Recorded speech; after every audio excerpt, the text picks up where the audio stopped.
The Alpha's Untamable Luna. Episode 13.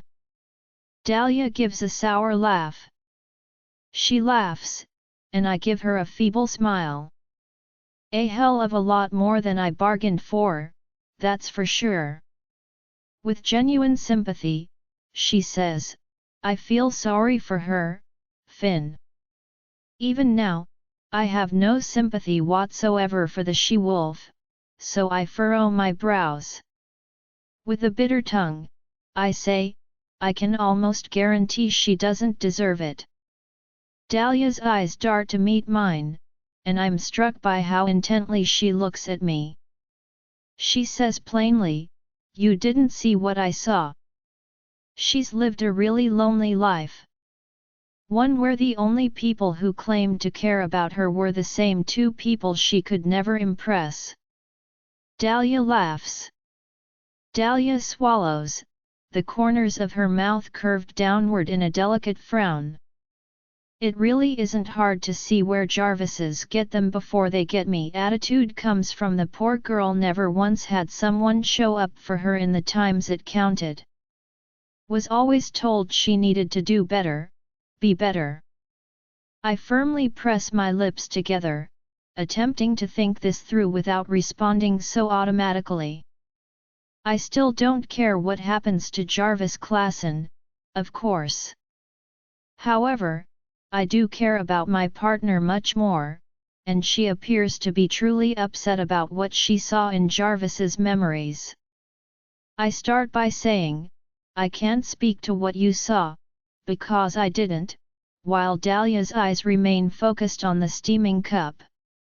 I squeeze Dahlia's fingers and say, but if you say she had it hard, and it contributed to this, then I believe that. I don't think it's an excuse, but I get it. I raise my eyebrows.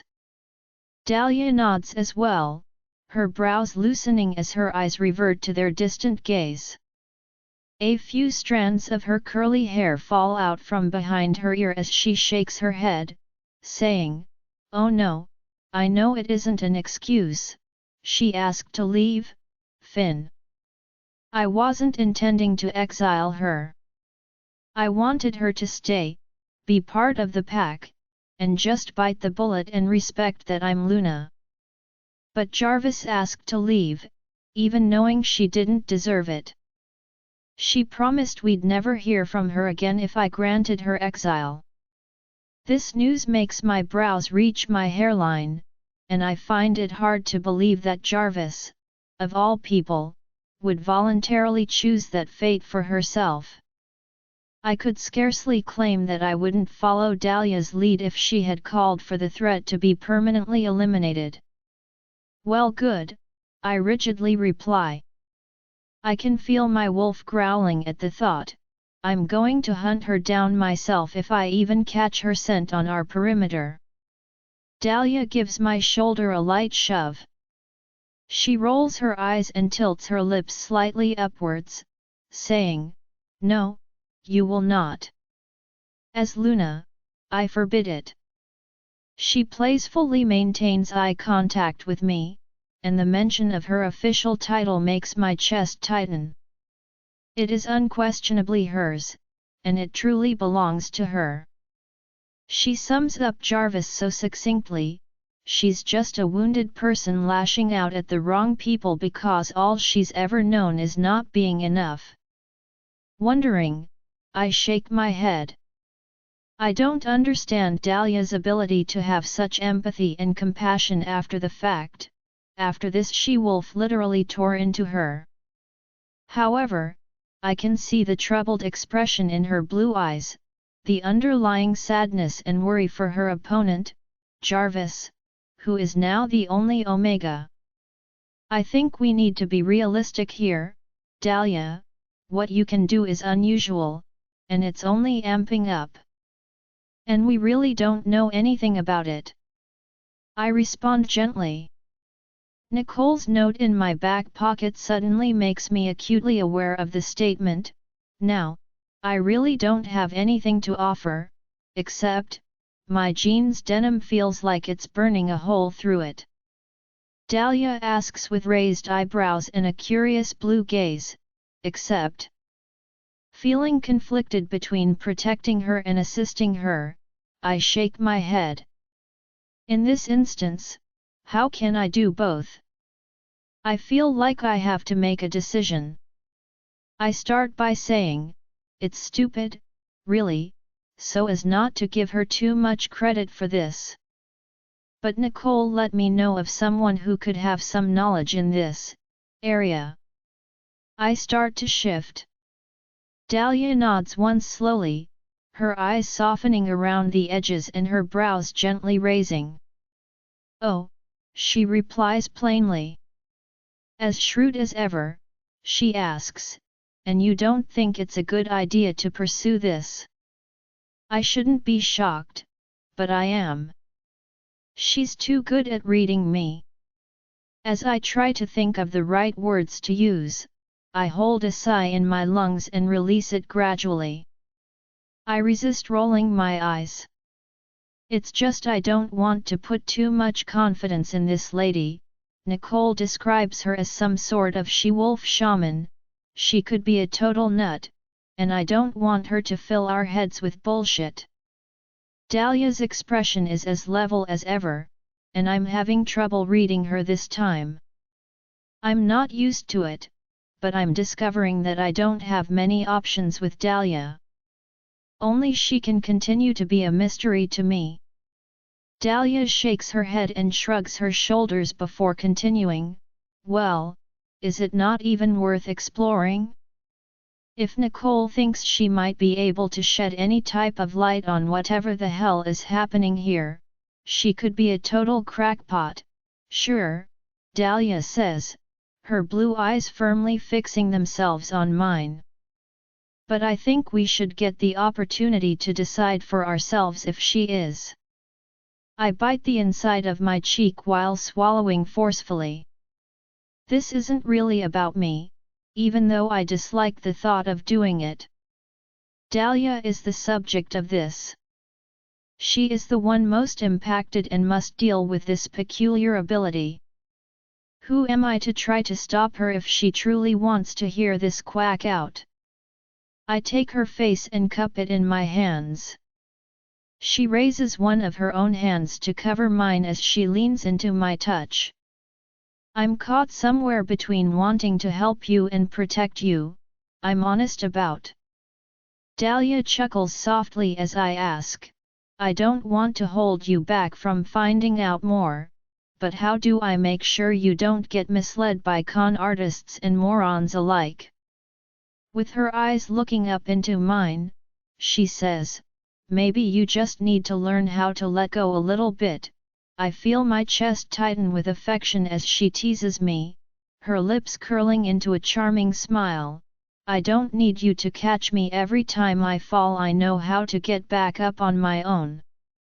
I've been doing it my whole life. I let my nose brush against hers, and the sensation of her skin serves as a reminder of how fortunate I am to have her. Her eyes are now half-lidded and resting on my lips when I ask, do you not remember what I said? My voice is steady, low, and serious as I say, I said I was never letting you go again, that was the last and only time. The reminder of my promise obviously affects Dahlia, as I hear her heart start to beat a little faster in her chest. Dahlia swallows, well, as I run my knuckles over the ridge of her cheekbone. I feel my wolf stir as he finally has his mate all to himself again, and her eyes flicker up to meet mine. I can't exactly say I'm against the idea of that. This time, knowing that Dahlia cannot be taken from me, do you know how much I love doing this? I don't know how, but I manage to look at her even though my heart is pounding hard in my chest. I notice the wildness in her eyes and her swollen pink lips. Her eyes are blazing with her intense desire for me, which I know I reciprocate tenfold. It's so hot to watch her take on her role and power as Luna. Dahlia. I say, pulling her head back and exposing her throat to me while tightening my grip on her hair. "You have no idea how cute you are." We get into a rhythm right away, and it keeps getting better. It's crazy, my vision is hazy around the edges, and I can feel my wolf enjoying how vigorously his mate pleases him. "Oh!" She lets out a startled sound as I abruptly step back from Dahlia and stop moving. I pick her up off the floor, hold her in my arms, and then set her on the counter. I lay her back against the counter and press her all the way down. My hands move slowly down her body, taking in the sensation of her skin. In an instant, I have her pajama shorts in my hands, and then they are gone. All that stands between me and my greatest desire is a piece of plain cotton fabric. The darkened outline on her panties makes me laugh. "Always so ready for me," I whisper as I touch her tender nub with my thumb. As I do, Dahlia's body jerks exquisitely, letting out a cry before she bursts into laughter. The woman sighs, "You are such a tease," as I run my fingers down the insides of her thighs. My wolf is enraged by the scent of her arousal, waiting for him, intended for him, and I duck my face down while sweeping my nose along the same path and inhaling her scent. "Oh, trust me baby," I say as I run my index finger up between her folds and along the sopping fabric of her panties. Dahlia sits up on her elbows on the counter and writhes once more, letting out a gasp. I smirk and sweep my finger up in another pass as her frantic blue eyes meet mine. "Oh!" She clings to my shoulder as her whole body trembles violently once more. She has no time to consider my next move as I pull her panties aside and insert 2 fingers inside her, saying, "I'm just getting started." She cries, "Ah, yes," as she tightens her hold and digs her fingernails into my shoulder. "Jesus Christ," I say as I continue relentlessly, enjoying the delicious sensation. Dahlia writhes against the counter and releases my shoulder, falling back. All mine, warm and snug. I take Dahlia's fingers and pull her towards the edge of the counter, growling as desire takes over. When I finally get a chance to taste Dahlia, I duck my head between her legs and her tone drops into one of pure bliss. "What are you?" she says. I moan against her folds as her delicious flavor and aroma fill my nostrils. She is my oasis, and I lap at her as though I haven't had any water in weeks. She starts to move so much that I have to use my hands to pin her hips down. "Finn!" she yells, her hands tying themselves into my hair as she trembles violently. A shot of especially sweet juice lands on my tongue as I hum against her. I pull back in a daze, finding her face and bringing it to mine. Nothing matters to us as we kiss. I explore every inch of her mouth as it opens for me. I hear a groan of pleasure in her throat as I pull away, biting her lip between my teeth. Without hesitation, I quickly insert my 2 fingers again, probing against her wall and eliciting an erotic cry. "Do you taste how sweet you are?" I ask her. In an instant, I take my fingers off and slide them into Dahlia's open mouth. With odd desire, I watch Dahlia lick my fingers ravenously, tasting herself on my skin as her tongue wanders lazily between my fingers and knuckles. She kisses the tips of each finger before suckling them gently once more and going on to the next. She says with a gentle smile as she plants the final kiss on my pinky finger, and I can't help but grab her chin roughly. With a low growl, I say, "I love you." When Dahlia admits it, Her eyes brighten and her lips form a cheeky grin that makes my heart skip a beat. Her reminder that I'm all yours, baby, forever is enough to make me lose my temper. I quickly get her off the counter and back on her feet before bending her over and pushing her up against it. As I pull her panties down and reveal her hot core to me, I take a deep breath. I run my hands over Dahlia's firm, rounded backside, causing her to wriggle slightly. I carefully position our hips before settling into her. Oh my! Yes, Dahlia! We both react simultaneously, and I'm doing everything I can to avoid unraveling at that moment. Yes! We both finally let go as we crest together. Our bodies tremble with waves of euphoria as we fall against one another in a heap, hoping it will last longer than it actually will. As the high finally wears off, I sit up to find Dahlia still leaning against the counter, her body completely relaxed. In order to plant a kiss on the area of her spine that lies between her shoulder blades, I smile and move her hair over and across her shoulder.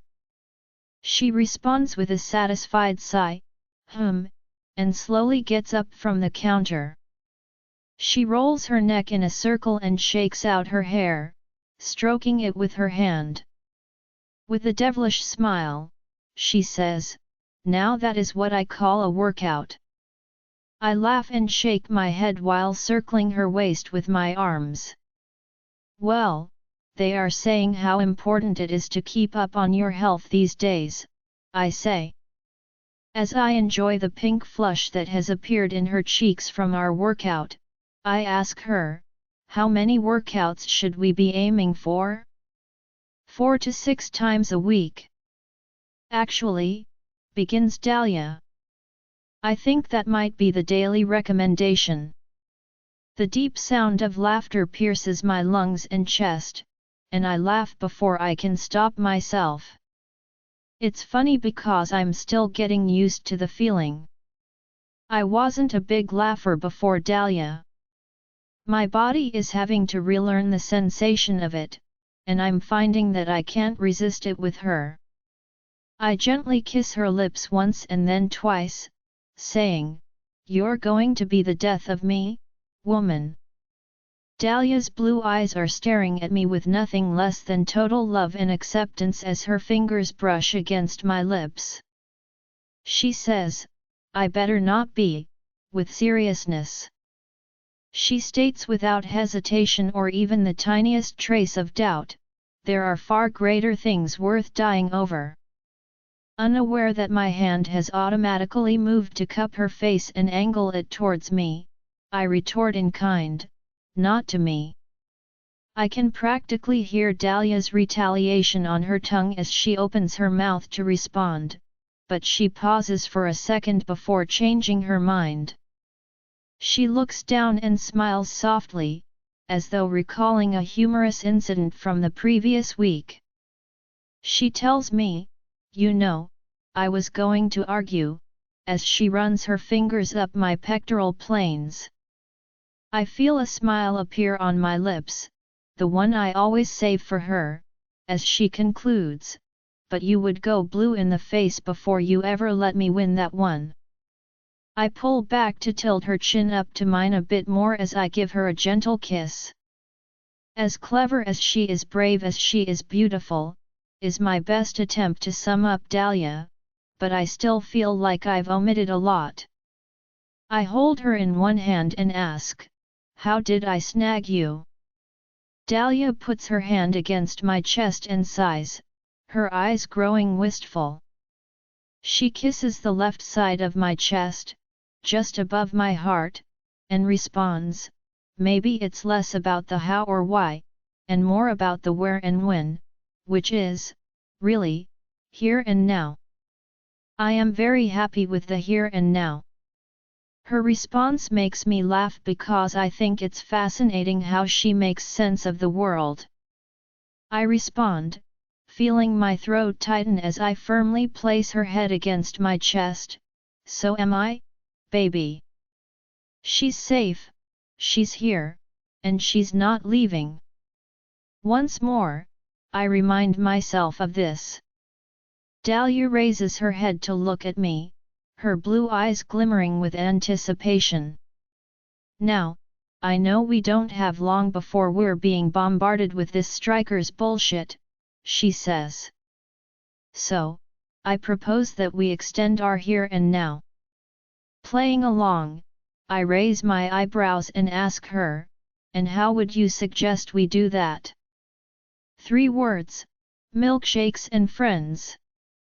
Dahlia, I stand with a view of the cliff that drops off to a nearly sheer rock face and the roiling ocean below.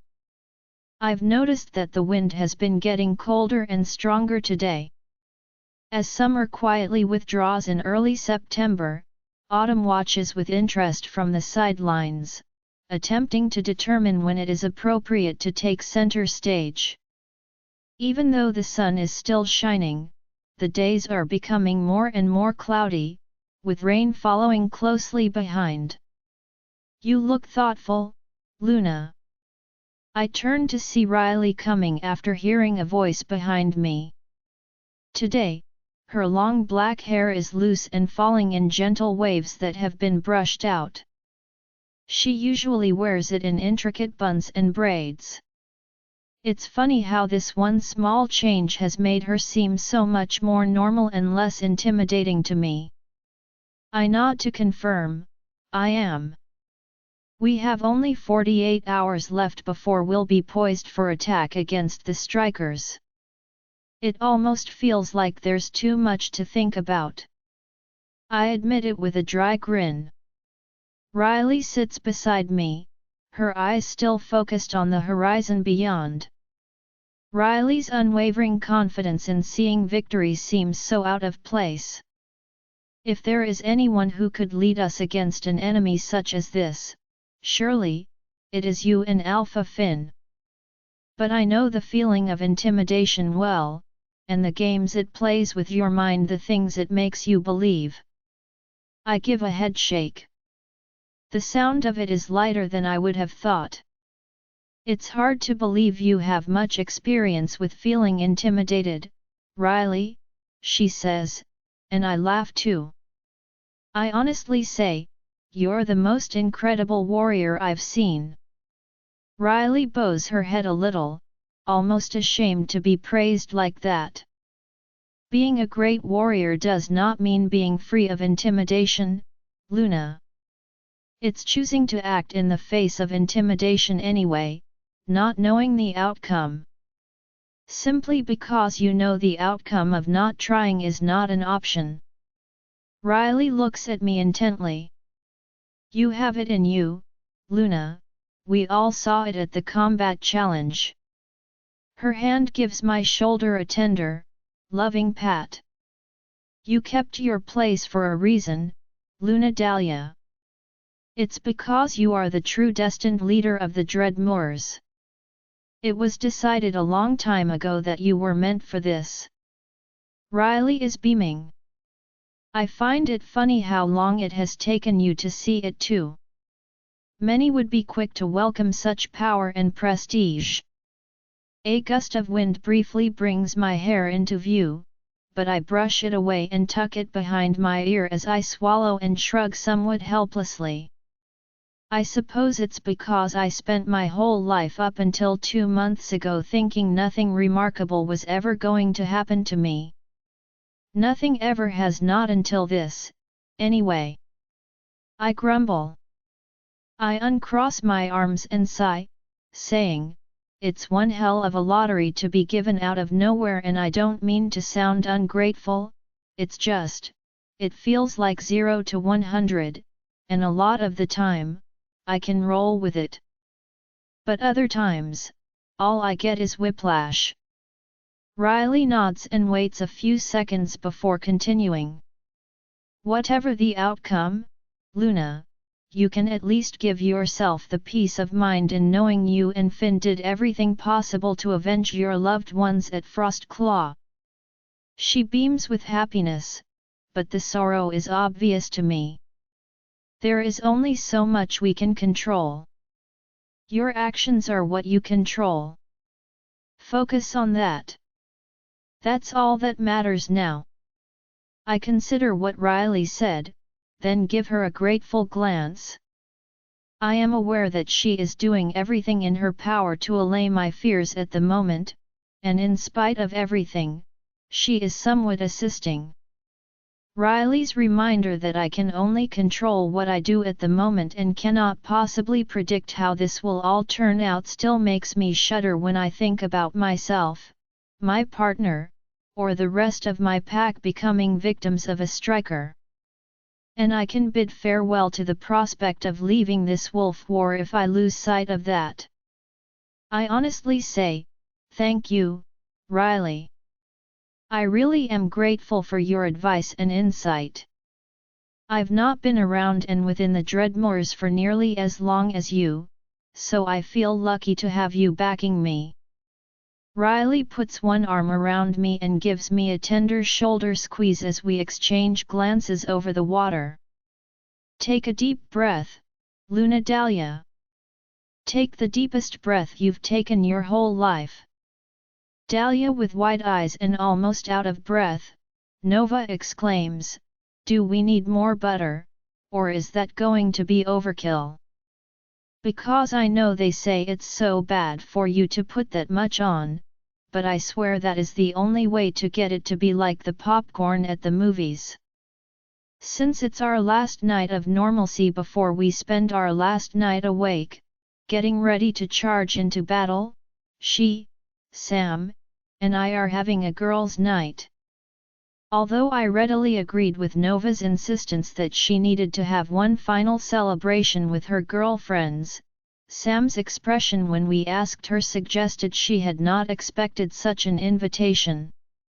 When we had first approached her, Sam had explained, no weird lumpy homemade face masks that smell like the contents of your fridge, okay? Oh, and no Reese Witherspoon. My mom is a huge fan and I've seen all her films on a near constant loop for most of my adolescence. Nova and I had chuckled and agreed not to include Reese Witherspoon on our itinerary. Thus, we find ourselves assembled in Nova's compact, disorganized, yet cozy kitchen. It's a place built on sunshine, or Nova and her mother, as the faded yellow walls remind you. The bright red tea kettle on top of the old stove, which Nova claims is dangerous, diverts your attention right away.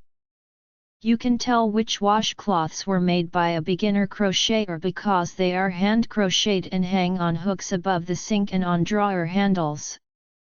We've popped our popcorn, and there are other snacks strewn all over the counter.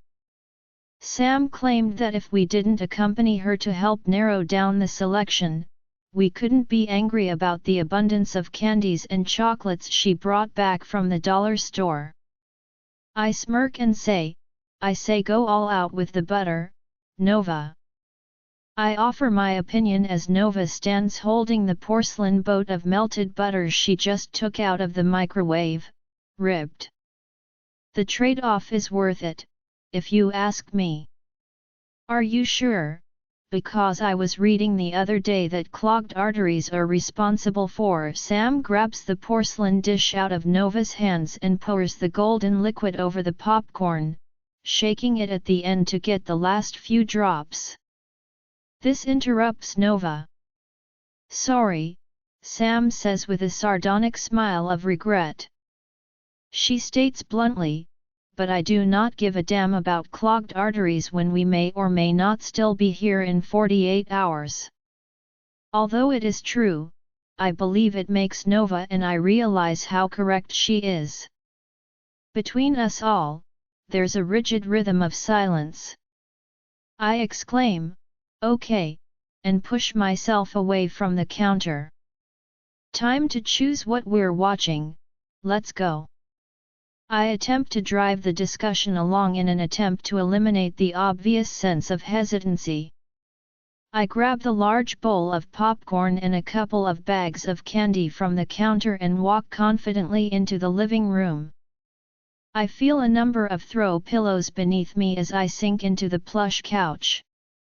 After placing the popcorn and candy on the coffee table, I reach around myself, remove the pillows, and throw them to the end of the couch.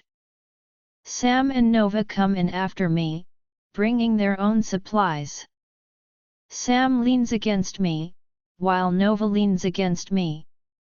Nova grabs the TV remote from the coffee table and leans forward to turn it on. We start looking through the Netflix selections and debating which actor has the greatest selection of romance films, Matthew McConaughey or Channing Tatum. As Sam and Nova continue their heated argument, I pour us all glasses of white wine and pass them around.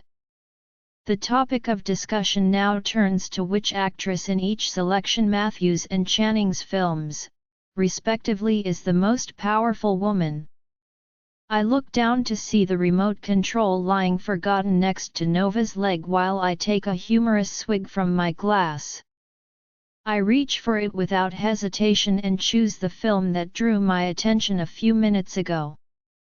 I chuckle as I say, "Oh, whoops, look at that. It slipped." Sam and Nova both stop short, startled by how dark the room suddenly becomes, the TV light gone as the film starts. Sam repeats the title of the film she sees in the upper corner of the screen, The Proposal. "I don't know if I've seen this one." Nova lets out a sharp gasp. She sighs happily as the opening scene begins, and we all settle in, doing everything we can to ignore the fact that we don't have much time left to enjoy this kind of normalcy. "Oh, I love this movie." Sandra Bullock and Ryan Reynolds, the pairing we never knew we needed. The wine keeps flowing while the movie keeps playing. We were laughing so hard at one point that Nova actually fell off the couch and onto the floor, which made us laugh even more. "You know," Sam says as she tries to calm her breathing and catch her breath. She looks at Nova and me, and I can see genuine affection in her brown eyes as she says, "I've never had proper girlfriends before." She shrugs, and I notice a flush coming up her cheeks in the TV light. "It might just be the cheap wine talking, but," she says. She breaks out in giggles as her eyes well up with tears, saying, "I am really glad I have you two now. Like, so glad."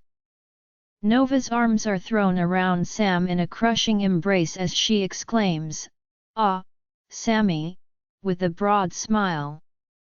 She exclaims, "We love you too," and I can't resist laughing along with her because the alcohol makes me feel giddy in my chest and lightheaded, which makes everything seem so wonderful and hilarious.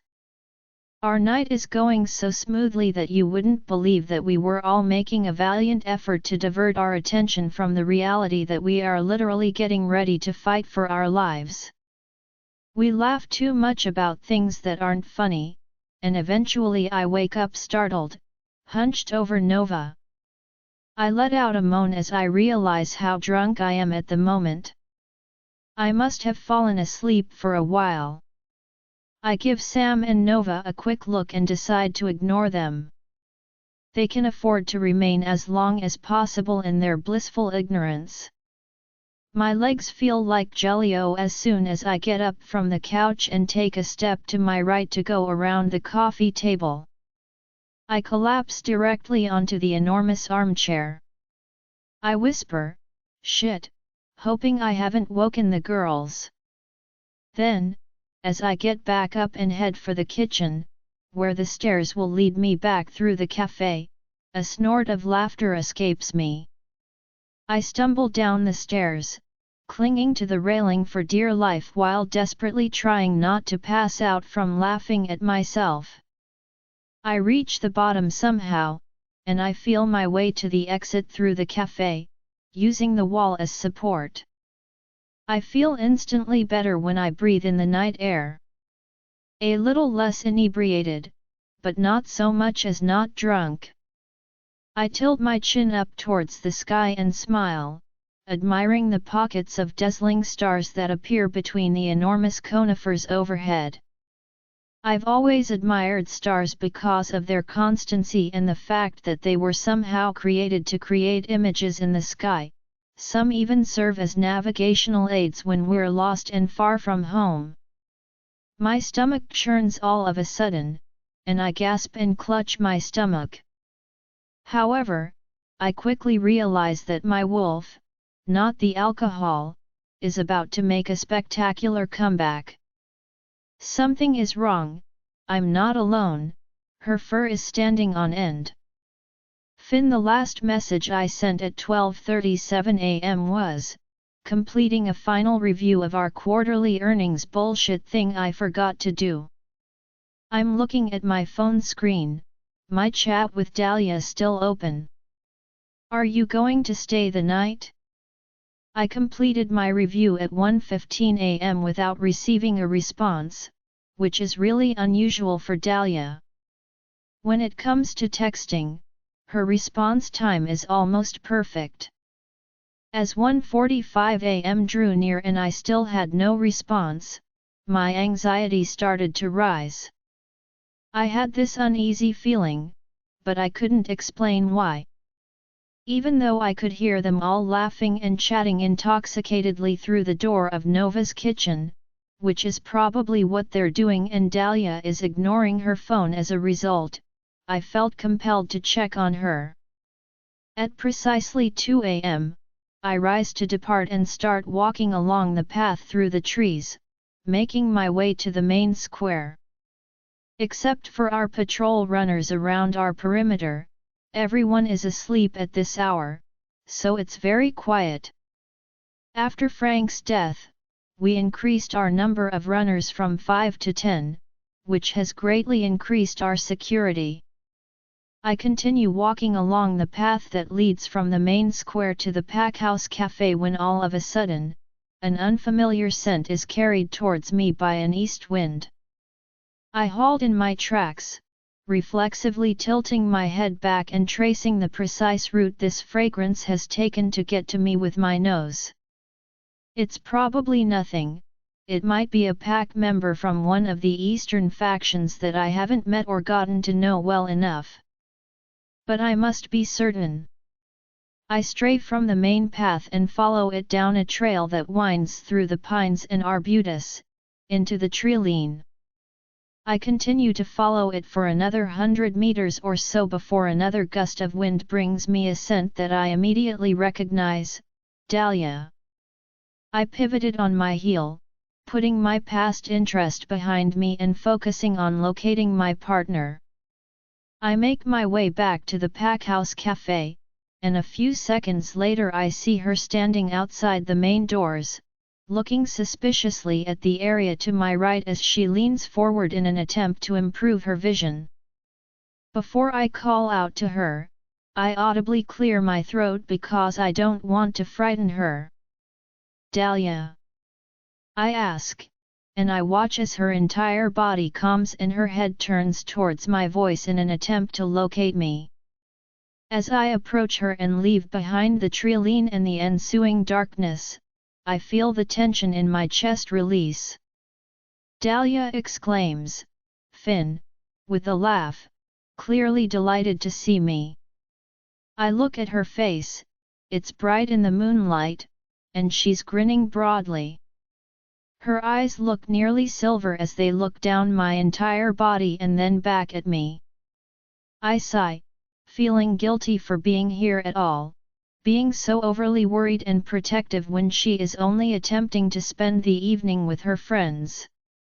A sigh escapes my throat as I keep getting closer to you.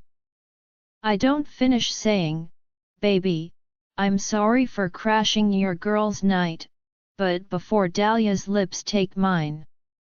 Her lips are commanding and taste like sweet wine white, of course, because she despises red. The taste explodes on my tongue as her hands eagerly reach for my neck. She groans into the kiss, and my hands are already lightly encircling her waist. I give in to her for a short while before stepping back. With a smile tugging at my lips, I ask her, on a scale from 1 to hammered, where are you at? Dahlia briefly loses her balance as she leans into me.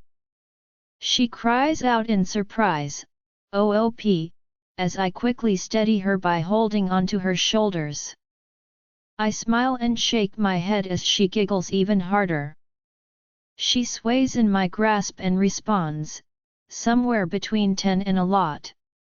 She looks up at me, her eyes glimmering with love and intense desire, and I laugh. God, she sighs, putting up a hand to stroke my cheek. You're so stupidly handsome, it's hard to believe sometimes. Dahlia keeps staring at me without shame, and I roll my eyes and scoff. The heat in my chest is trying to creep up my neck for some reason. Am I blushing? I remind her, and you are very drunk, and Dahlia simply curls up in her nook while repeatedly kissing my throat. She says, "I love you," in between kisses, and I can't help but smile at her declaration. It still seems too good to be true that she feels the same way about me tenfold. When I consider the battle that lies ahead of us and how close we are to jeopardizing everything we own here, I get a twinge of anxiety. Telling myself that this moment, here with her, is all I can control, I shake my head and attempt to push the idea from my mind.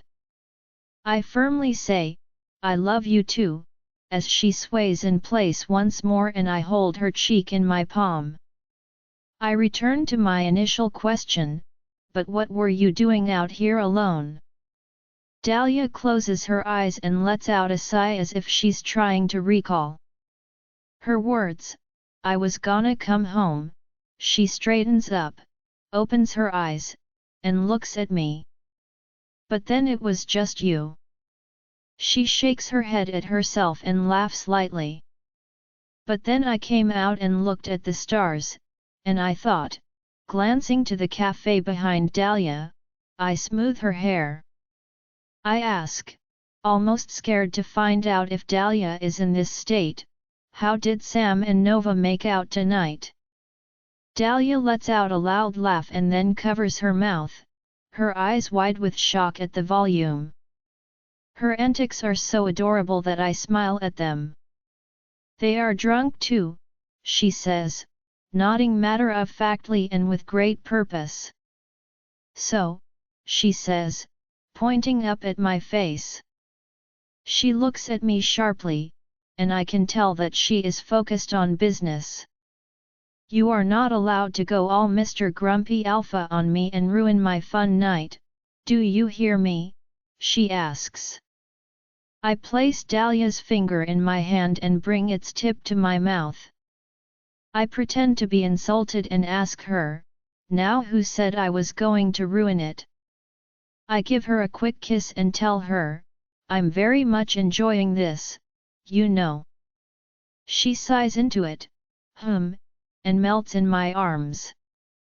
She pulls back, a teasing smile threatening to appear, only held back by Dahlia's teeth gently biting down on her plump lower lip. "What else do you enjoy about me?" she asks.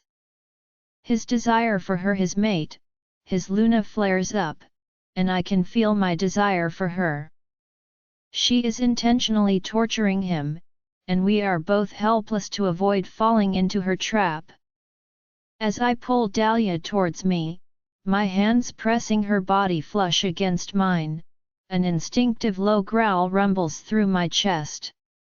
He intends to make the most of every moment with his mate because he is aware of how little time they have left before the battle. I follow Dahlia's jawline, down her neck, and up to the tops of her chest with a series of intense kisses. I run my nose over her flawlessly smooth olive skin, savoring her aroma, her very being, to which I have become so addicted. She sighs when I say my name, Finn, and I can't help but push her up against one of these trees. However, then I remember how inebriated she is and how she needs to go home and eat. Reluctantly, I pull away from her, and I grin when Dahlia lets out a whimper of protest while her eyes flash open simultaneously. I chuckle and say, I have every intention of following through on this, as I brush her hair back from her face. To whisper in her ear, I bend down. I brush my teeth against her earlobe and say, I promise. I hear Dahlia's heart quicken as she shivers in my grasp. She stutters sweetly, clearly even more impacted by me than normal. See, can you take me home then, please? I can't help but smile, but before Dahlia can see me, I hide my face in the dreadmoors of the trees. "OOP!" she exclaims with the same astonishment as I cradle her in my arms, bridal style. She smiles blatantly, "Oh, hi." Her face is only a few millimeters away from mine, and I must admit that she looks, love-drunk on me. I have to keep reminding myself that this is all real right now. She truly is mine, and she wants me to because her eyes are glistening with desire. With Dahlia settled comfortably in my arms, her head resting against my shoulder, and her arms wrapped around me as though she had done so countless times, I started home at a steady pace. In an attempt to help her get over her buzz, I ask her, "Did you have a good time with them tonight?" She laughs into my shoulder, and I can't help but smile reflexively at the sound. Yeah." She giggles more, and I laugh when she says, "Did you know your sister has a real thing against Reese Witherspoon?" "Because I found that out tonight." As we move through the main square, still peaceful and unaltered, I shake my head slightly and say, "Honestly, no." I cough before I speak again. The statement, "It's pretty great that you and Sam are able to just hang out together," is something I struggle to put into words. I never would have thought that possible a few months ago. Dahlia pulls herself closer to me as her arms tighten around my neck. She presses a kiss against my jaw slope. Dahlia finds the word friends and responds with ease, "I really like being able to be friends with her too." In reality, she is friends with my sister. Saying it feels almost unearthly. As we duck beneath a low-lying cedar bough, I tell Dahlia, "I know she thinks highly of you because Sam doesn't let a lot of people get close. She's pretty selective about the company she keeps." When Dahlia responds to me, I can hear the smile in her voice. Well, I count myself pretty lucky to have earned her respect. And her friendship too, now. She laughs. She exclaims to herself in shock, "Me, friends with the Dreadmore Alpha's sister?" I hear her breath catch as I remind her, "You, Dreadmore Luna." "Right," she says, as though she had forgotten that was her real title now. "Jesus Christ, Finn, this is so wild." She giggles a little at first, but then, as we pass several other houses, getting closer to our own, she starts to cry with laughter and puts her hand over her mouth. She's just getting her breathing back in balance when I put her down on the front porch, wiping the corners of her eyes with her sleeve, and I shake my head laughingly before opening the door for her. She enters first, and I follow closely behind, closing the door behind me as I do. Dahlia turns to me, and I notice her red face and hooded eyes. "And you're not going to like it, I know, but god damn it, I don't give a shit right now because I'm drunk, and I want to tell you." She says, I need to tell you something. This immediately catches my attention. She speaks passionately, and as my perplexity over what she might be saying grows, I nearly burst out laughing. Hey, I say softly as I take her hands in mine and draw her close to me. You can say whatever you want. I'm paying attention. Dahlia takes a reassuring breath as I plant a kiss on her forehead. She only says, I want to be with Group A, the offensive group, your group for the attack on the strikers. My jaw clenches together and I stiffen like a board. You must be seriously deceiving me. Finn, I say in a steady, low voice. No, we're going to attack in a little more than 24 hours, so I can't even argue about this right now. It's almost unimaginable that she would ask me to make this kind of decision at this point in the game. Finn, she protests, pulling away from me, a flash of anger and hurt in her gaze. I am not asking. You and I are on an equal footing. I am Luna and you are Alpha, and we both have the right to make our own decisions, she says with a lively gesture towards us both. I move in her direction, speaking in a low voice. Dahlia, we are not having this discussion at this time. Before turning to hang up my jacket, I shake my head and say, not with you like this. Why not? Because it's not convenient for you, Alpha.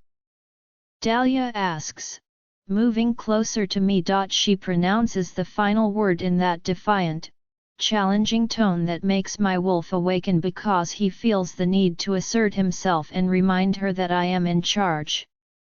Dahlia doesn't even blink when I round on her, and I'm shocked at how much sober she's become.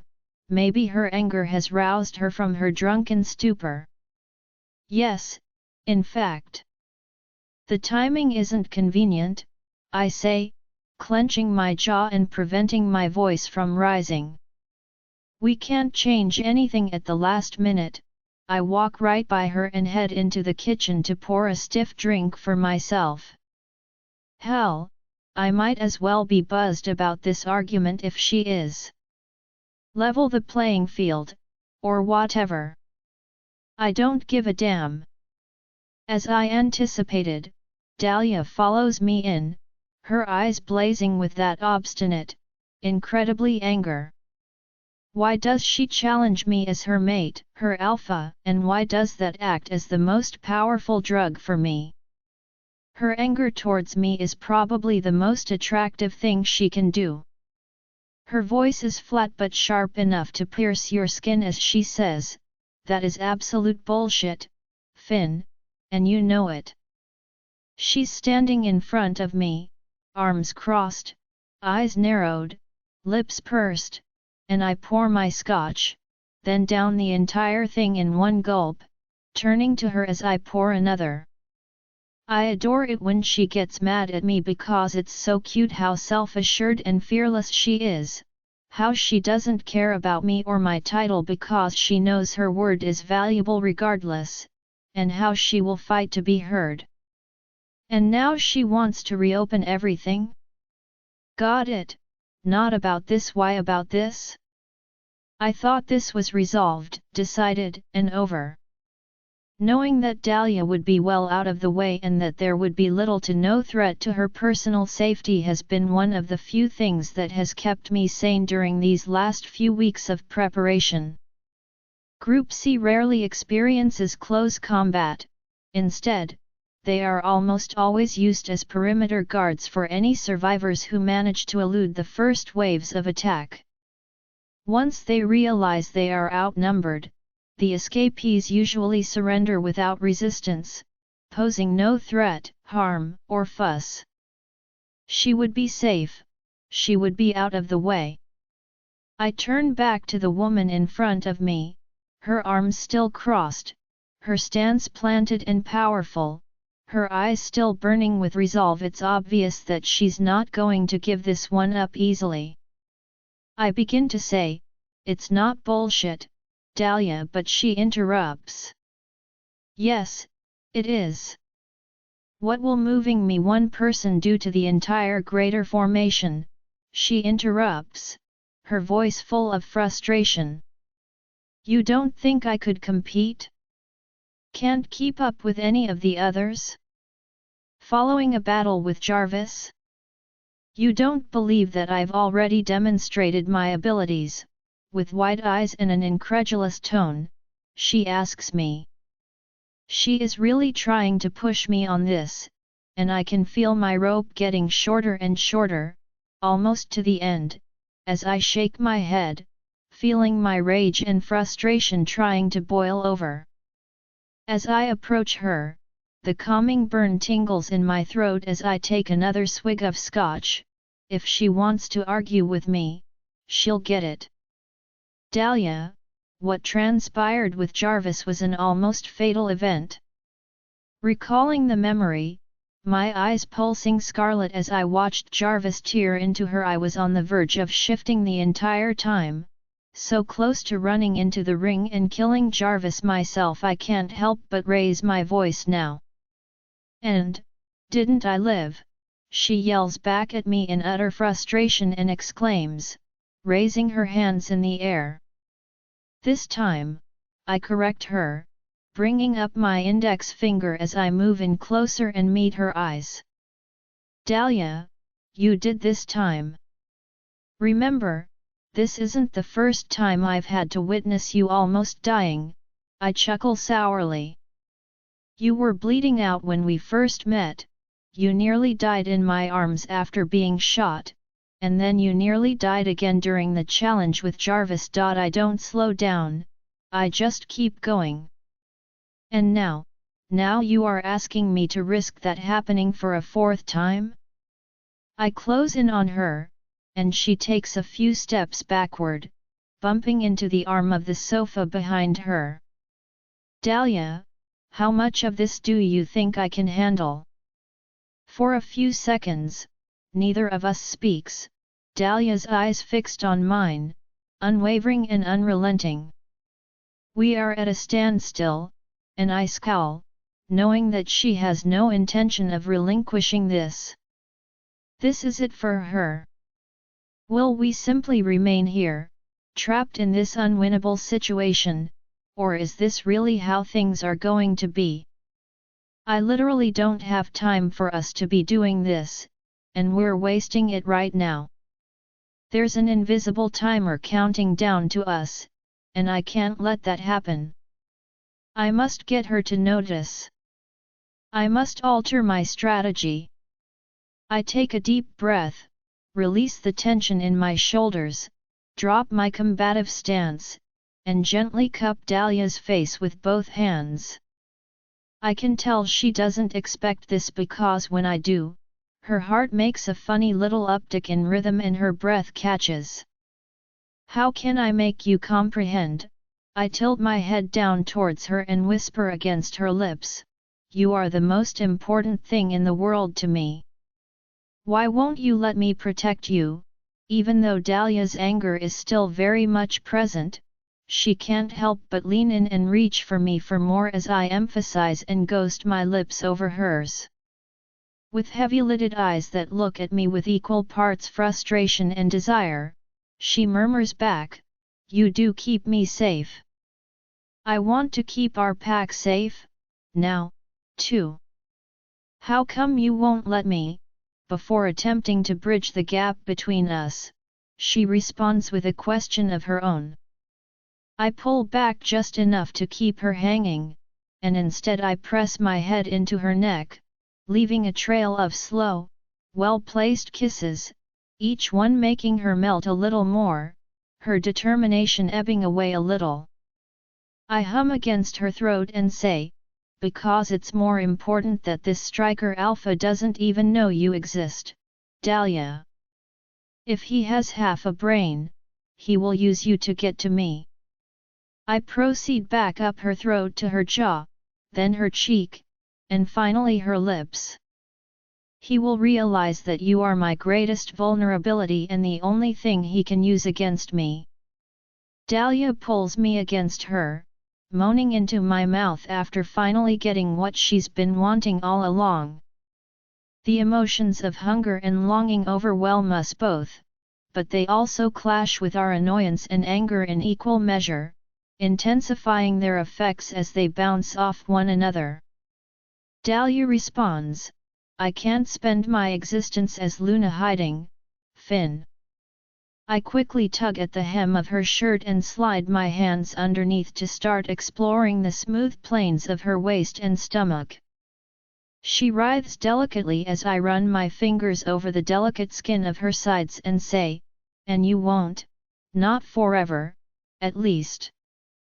Just for now, while we're still so clueless about who they really are, what their endgame is." I attempt to reason with her, but I can tell she wants to argue with me. I straighten up and try to look for answers in her expression as our eyes meet. "Take it up with whatever force decided we'd get along if you wanted a Luna who would be content to watch from the sidelines while her entire pack is in danger. But I won't say I'm sorry for wanting something else."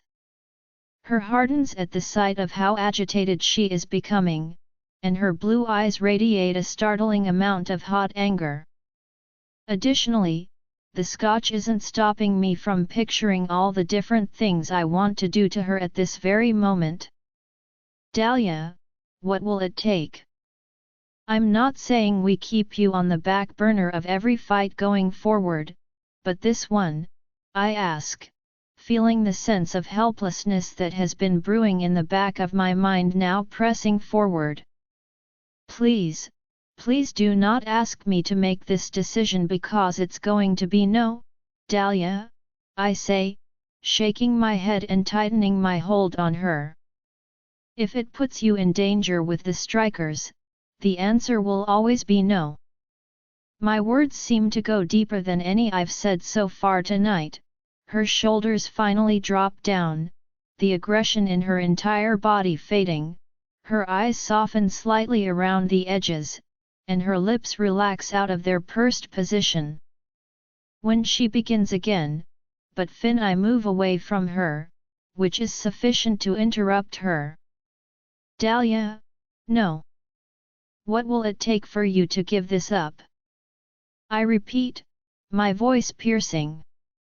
"To let me do what's right, what makes sense, and keep you as far away from the action as possible?" My voice assumes a desperate tone as I sense that I'm losing control of the situation bit by bit. When Dahlia dares to approach me, I can sense the emotion radiating from her, blazing anger not at me, but at the strikers. With her huge blue eyes brimming with tears, she whispers, "They took everything from me, Finn."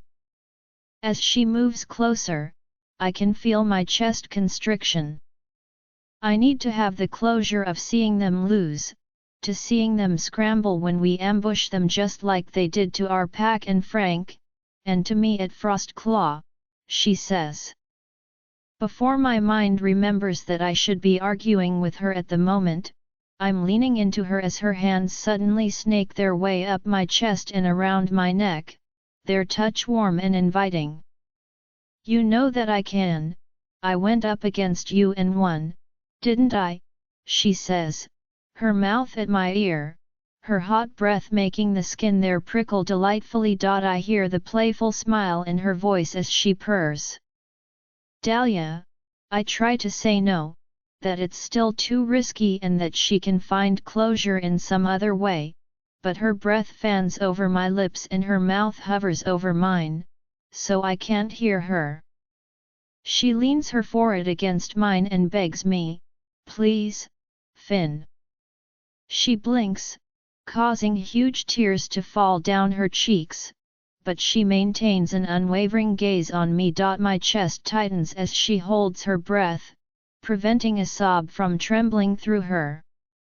However, my wolf spots her as Luna.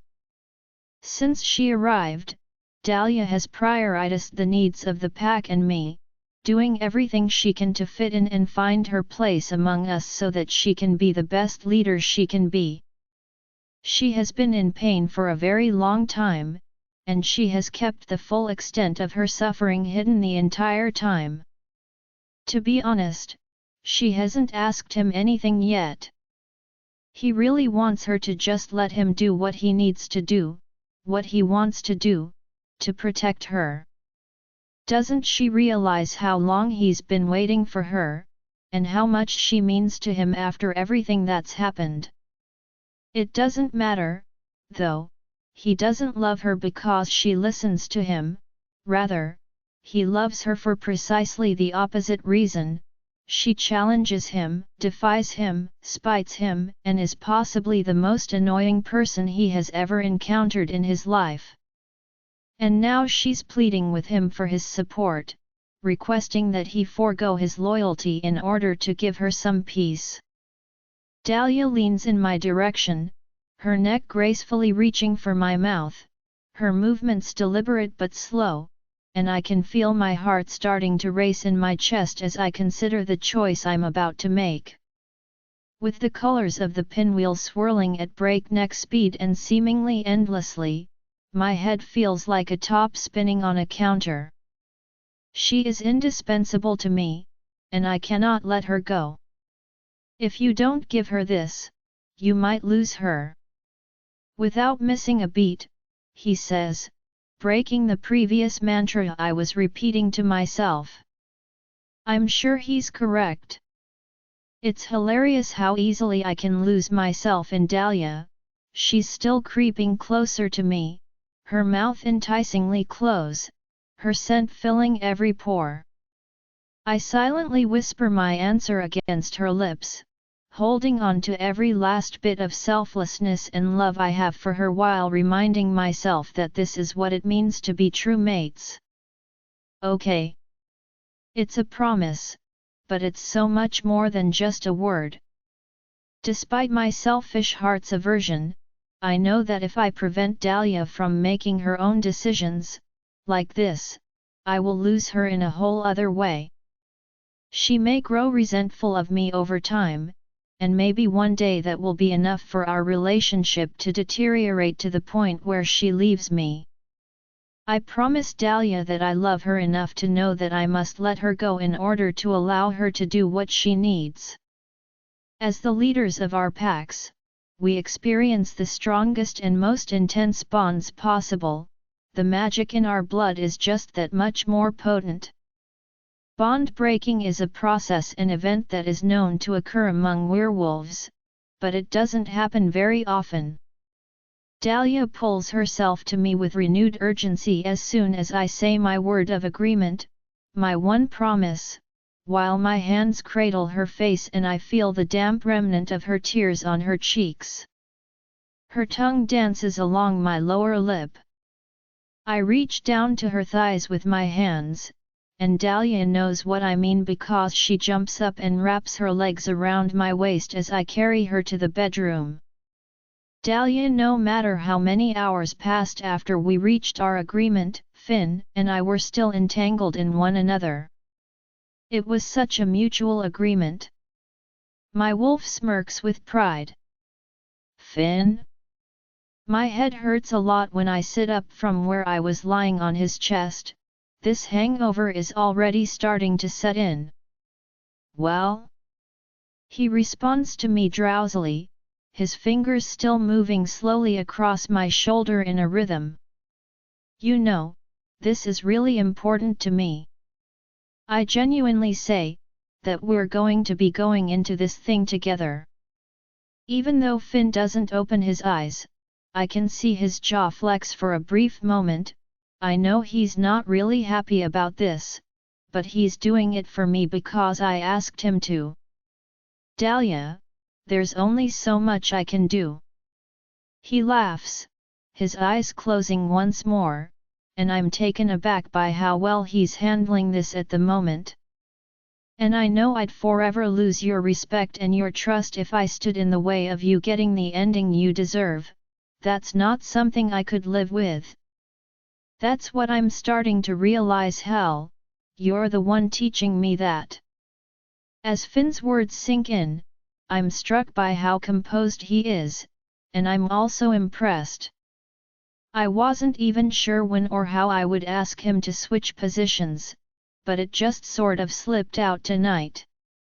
Thanks to good old liquid courage, I only started to think about it after I defeated Jarvis, which proved to me that I could handle myself if I was with Finn, going into the battle against the strikers. Leaning over to put my nose against his, I can't help but say, I'm going to be fine, you'll see.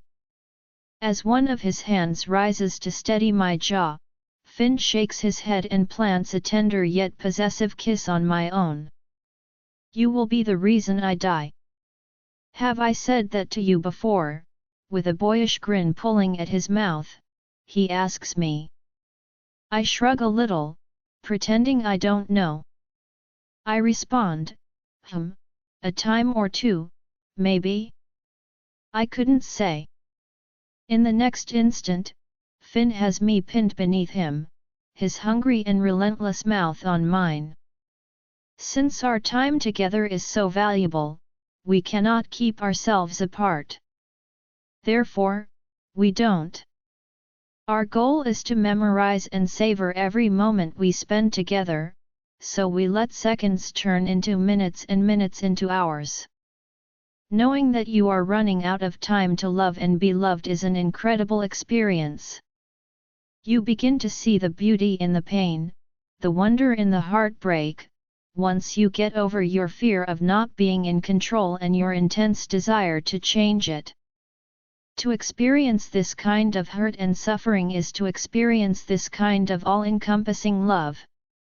Knowing this kind of intense devotion and defense for my pack and loved ones makes me aware of how easily they can all be torn away. You cannot have one without the other in any way. Similar to nature, human emotion also exhibits a certain kind of unwavering balance. We are never merely one side of the board, one end of the spectrum, or one area of the map. Whether we like it or not, we are both blessed and cursed to have gone through it all. Only what we want to do with it and about it is up to us. We cannot choose how we feel. These are my final thoughts as I lay in Finn's arms, praying above all else that we can pull through this. For the benefit of our pack, other unwary packs in other places, and ourselves, all of us who desire and merit the opportunity to make our own life decisions free from the threat of a despotic alpha. We cannot afford to lose.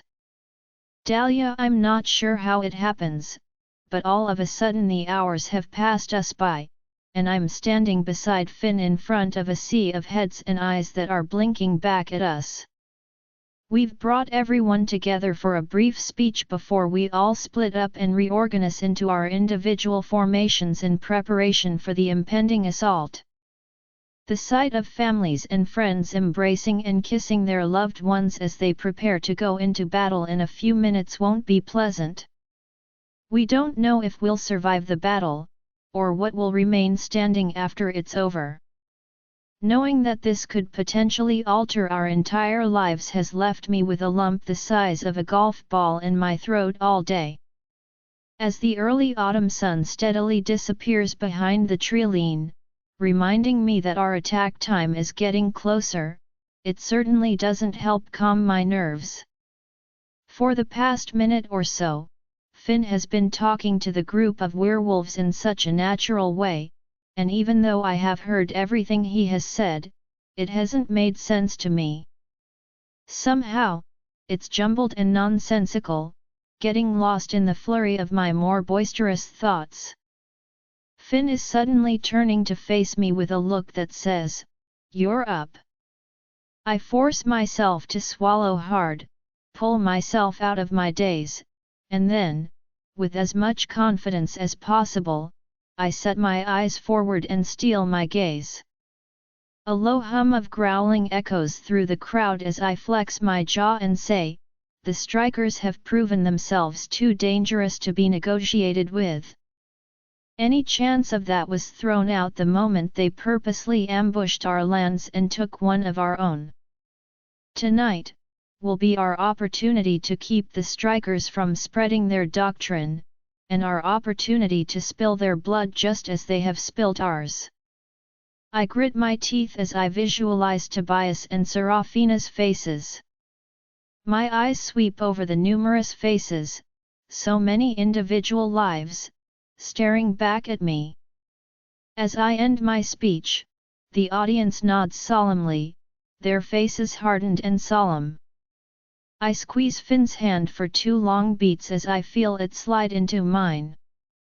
The crowds then start to thin out, and as I had anticipated, there are gentle sobs echoing throughout the space.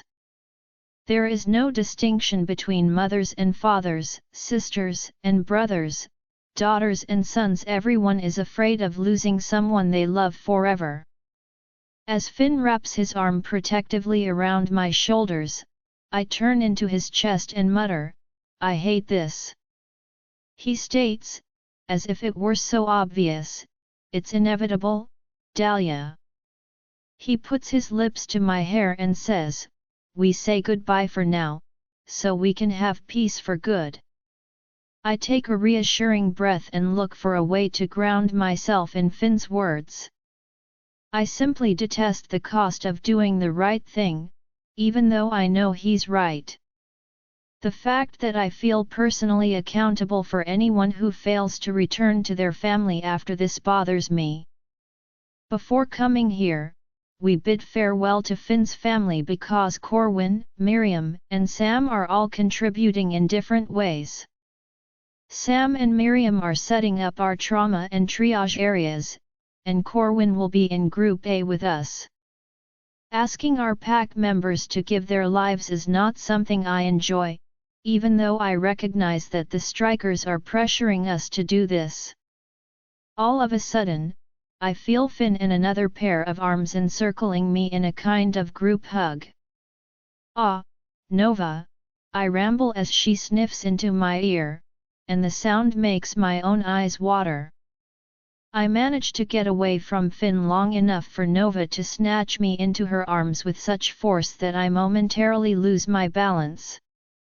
I open my mouth to speak as soon as I hear her start crying more. I want to reassure her that everything will work out and that she shouldn't worry. That we have every advantage in this situation and that these strikers have no chance. However, only emotion comes. The words do not. Tears sting my eyes, my face is flushed, and my heart feels like it's pressing too hard against my ribs. I return Nova's crushing hold tenfold because I recognize it so well. She and Callum come to mind, along with the lives they have ahead of them. The lives they are meant to have, but tonight we are threatening that completely. Both Nova and I are aware of this. Above all, she has been the most amazing friend I have had while I have been here. She embraced me so easily, as though she had known me in a previous life. Nova doesn't give you the option to say no to her, and if you do, she will respond with interest. There are no hesitations or inhibitions, just a full-hearted friendship. Then I sense it happening once more. I'm mind-linked to Nova, and I'm sure she can see the montage of memories flashing through my mind at the moment, all of our conversations over cappuccino at the cafe, the numerous times she's taken me shopping, and our giggles at Finn's expense as she relates a funny story from my childhood. Then I see Nova's side of things.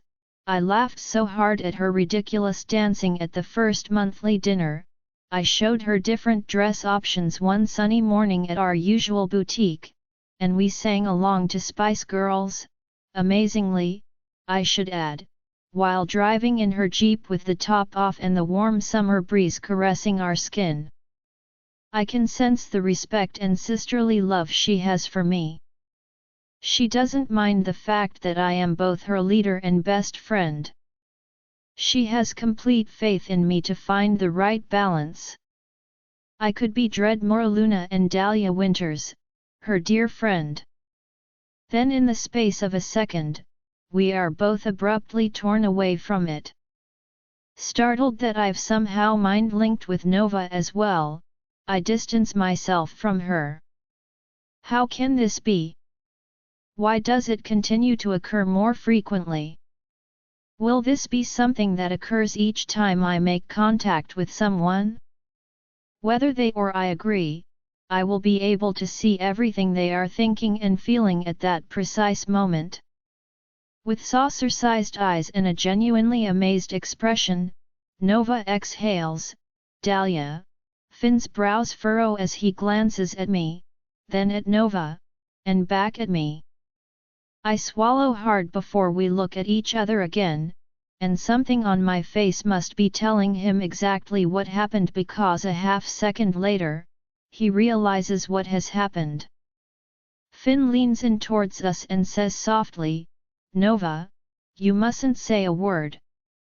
As if trying to figure out how I got in there, Nova's fingers lightly touch her temple while her green eyes blink slowly, still in shock. She shakes her head and asks, "What just happened?" I frown, realizing that this will only make her confusion and anxiety over the impending battle worse. I cannot let that occur. "Nova," I say as I grab her shoulders and turn her to face me directly. "I can't explain right now, and believe me, you really don't even need to know because it has nothing to do with you." I respond with a little chuckle. I feel my throat tighten with emotion as I say, "I'll tell you everything after this is over, I promise. Just know that everything you saw, everything you and I felt just now, was real." My heart is squeezing in my chest with amazing sadness. Nova just needs to hear that before she throws her arms around me again and holds me like she never will. I feel my eyes blinking away many of my own tears as Nova whispers, "I love you, my friend, my Luna." I respond in turn, sniffing as I tighten my hold on her, my chest hurting as my thoughts turn against me and I consider the possibility of losing Nova forever.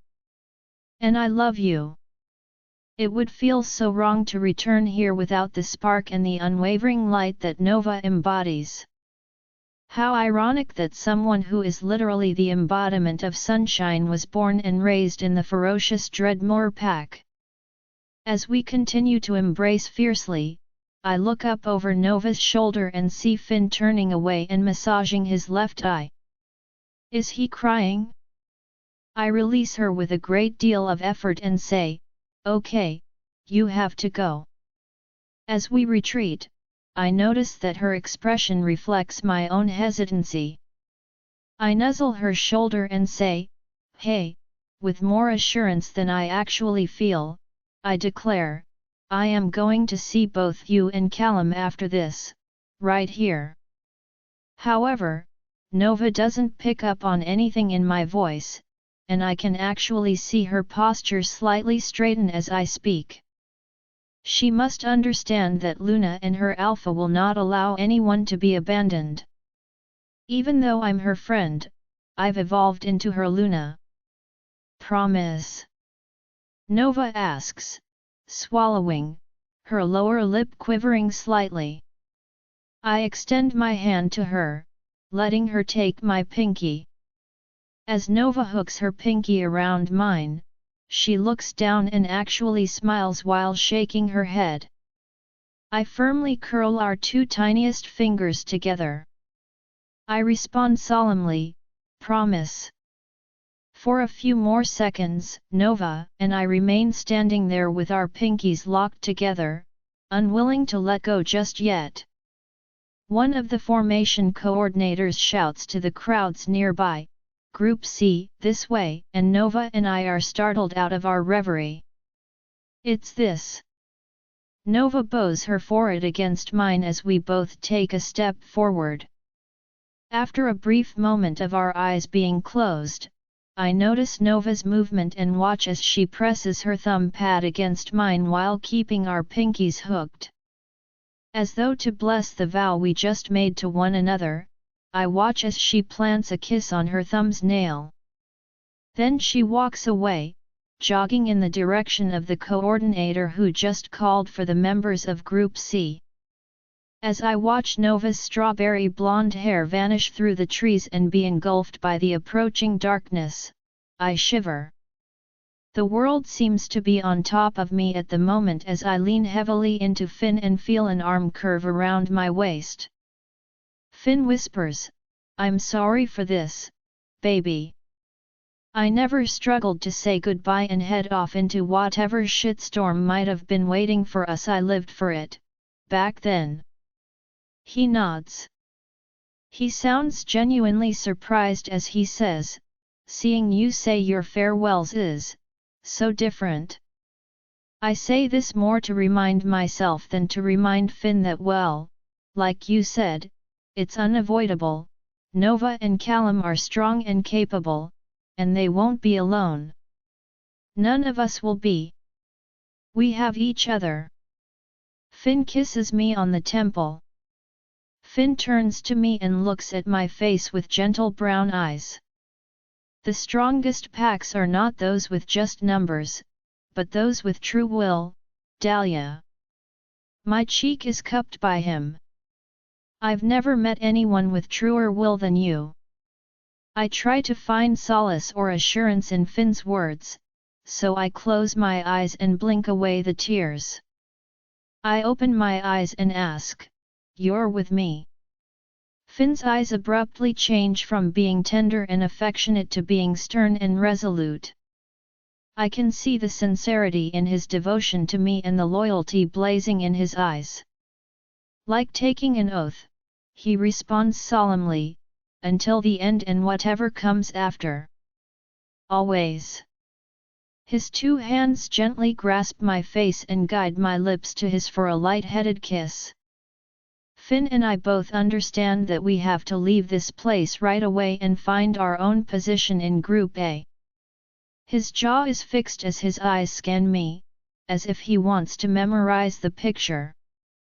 His hand closes around mine. "Let's go." Finn, Dahlia and I, along with all of our fighters from both coasts, are gathered at the edge of our territory. We are a sea of wolves, with our most vulnerable parts protected by armor and leather, and our numbers are approaching 2,000. Now that dusk has descended upon us, the sky is overcast, with the clouds themselves taking on a deeper purple tint. I can smell something staticky in the air, like if you could smell electricity, and my fur is bristling in the warm wind. Tonight, there might be a thunderstorm with lightning. Are you prepared? Dahlia nods firmly with her large head when I ask. I am, but I wouldn't refuse any final words of wisdom from an experienced professional like you. After giving it some thought, I just chuckle dryly as her large eyes roll over to face me. I think about my response for a moment. Dahlia, get upset. Tap into your anger and use it to your advantage. The strikers won't let anything stop them. We can't either. Get mad, then. Dahlia is surprised by my response, but she quickly comes to understand. I can sense her conflict over having to sacrifice herself in the same way that they have, even going so far as to silence her humanity so that her wolf can secure our victory and survival. News flash: it's a dog-eat-dog world out here, so I had to get over this fact a long time ago. You must realize that you can only be better at surviving than your enemy, you cannot always be better than him. Sometimes you just need to survive. You will mind Link as Luna for the first time. I tell Dahlia, and I sense her excitement and fear at the same time. She is both excited and anxious, as if she might make a mistake. Will it be painful? No, I respond. The first few seconds will be a little overwhelming, but after that, it's really amazing. You'll see. Dahlia and I turn to face the sea of eyes staring back at us, but I don't want to reveal the whole experience. I bridge the distance between Dahlia and my pack by closing my eyes and opening the mind link for her. As we both mentally plug into nearly 2,000 different minds, she lets out a gasp. Words, voices, sounds, and images swirl and rush past you at dizzying speeds, as if you were being torn through a thought vacuum. However, I then feel as though I have control over the connection, resolving the issue for Dahlia and myself. At the same moment that the display begins, the powerful waves fade and are replaced by lovely blossoms of warmth that fill my entire body. A huge mental map is created, with thousands of tiny blue lights dispersed throughout it. They are arranged in precise formations and lines. Every individual has a specific role to play in the group, and I am aware of their exact locations before they even realize it. I hum in agreement as our mind link connection allows me to experience Dahlia's sense of wonder. She also understands what we're actually focusing on at the moment, our pack and the Dreadmoors as a whole. Being able to connect with your members on this level is one of the most amazing aspects of being Alpha. To be able to pinpoint the precise location of your members, their progress, and whether anyone has gotten hurt or fallen behind. It's an expensive diversion as well as a useful tool.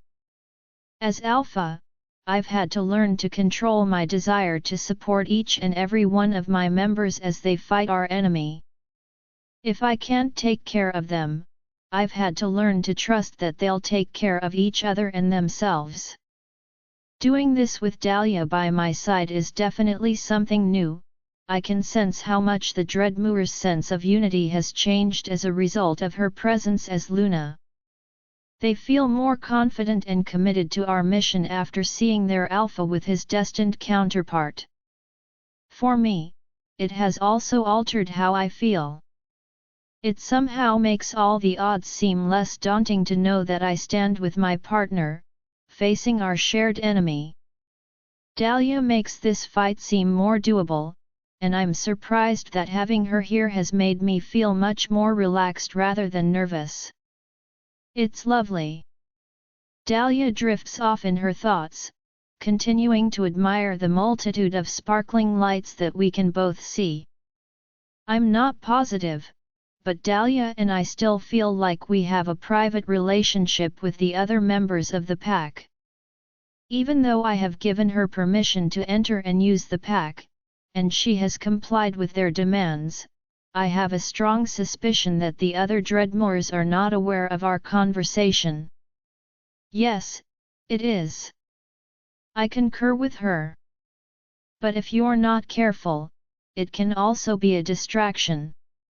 Once the actual battle starts and we start taking damage, you can't let yourself become distracted.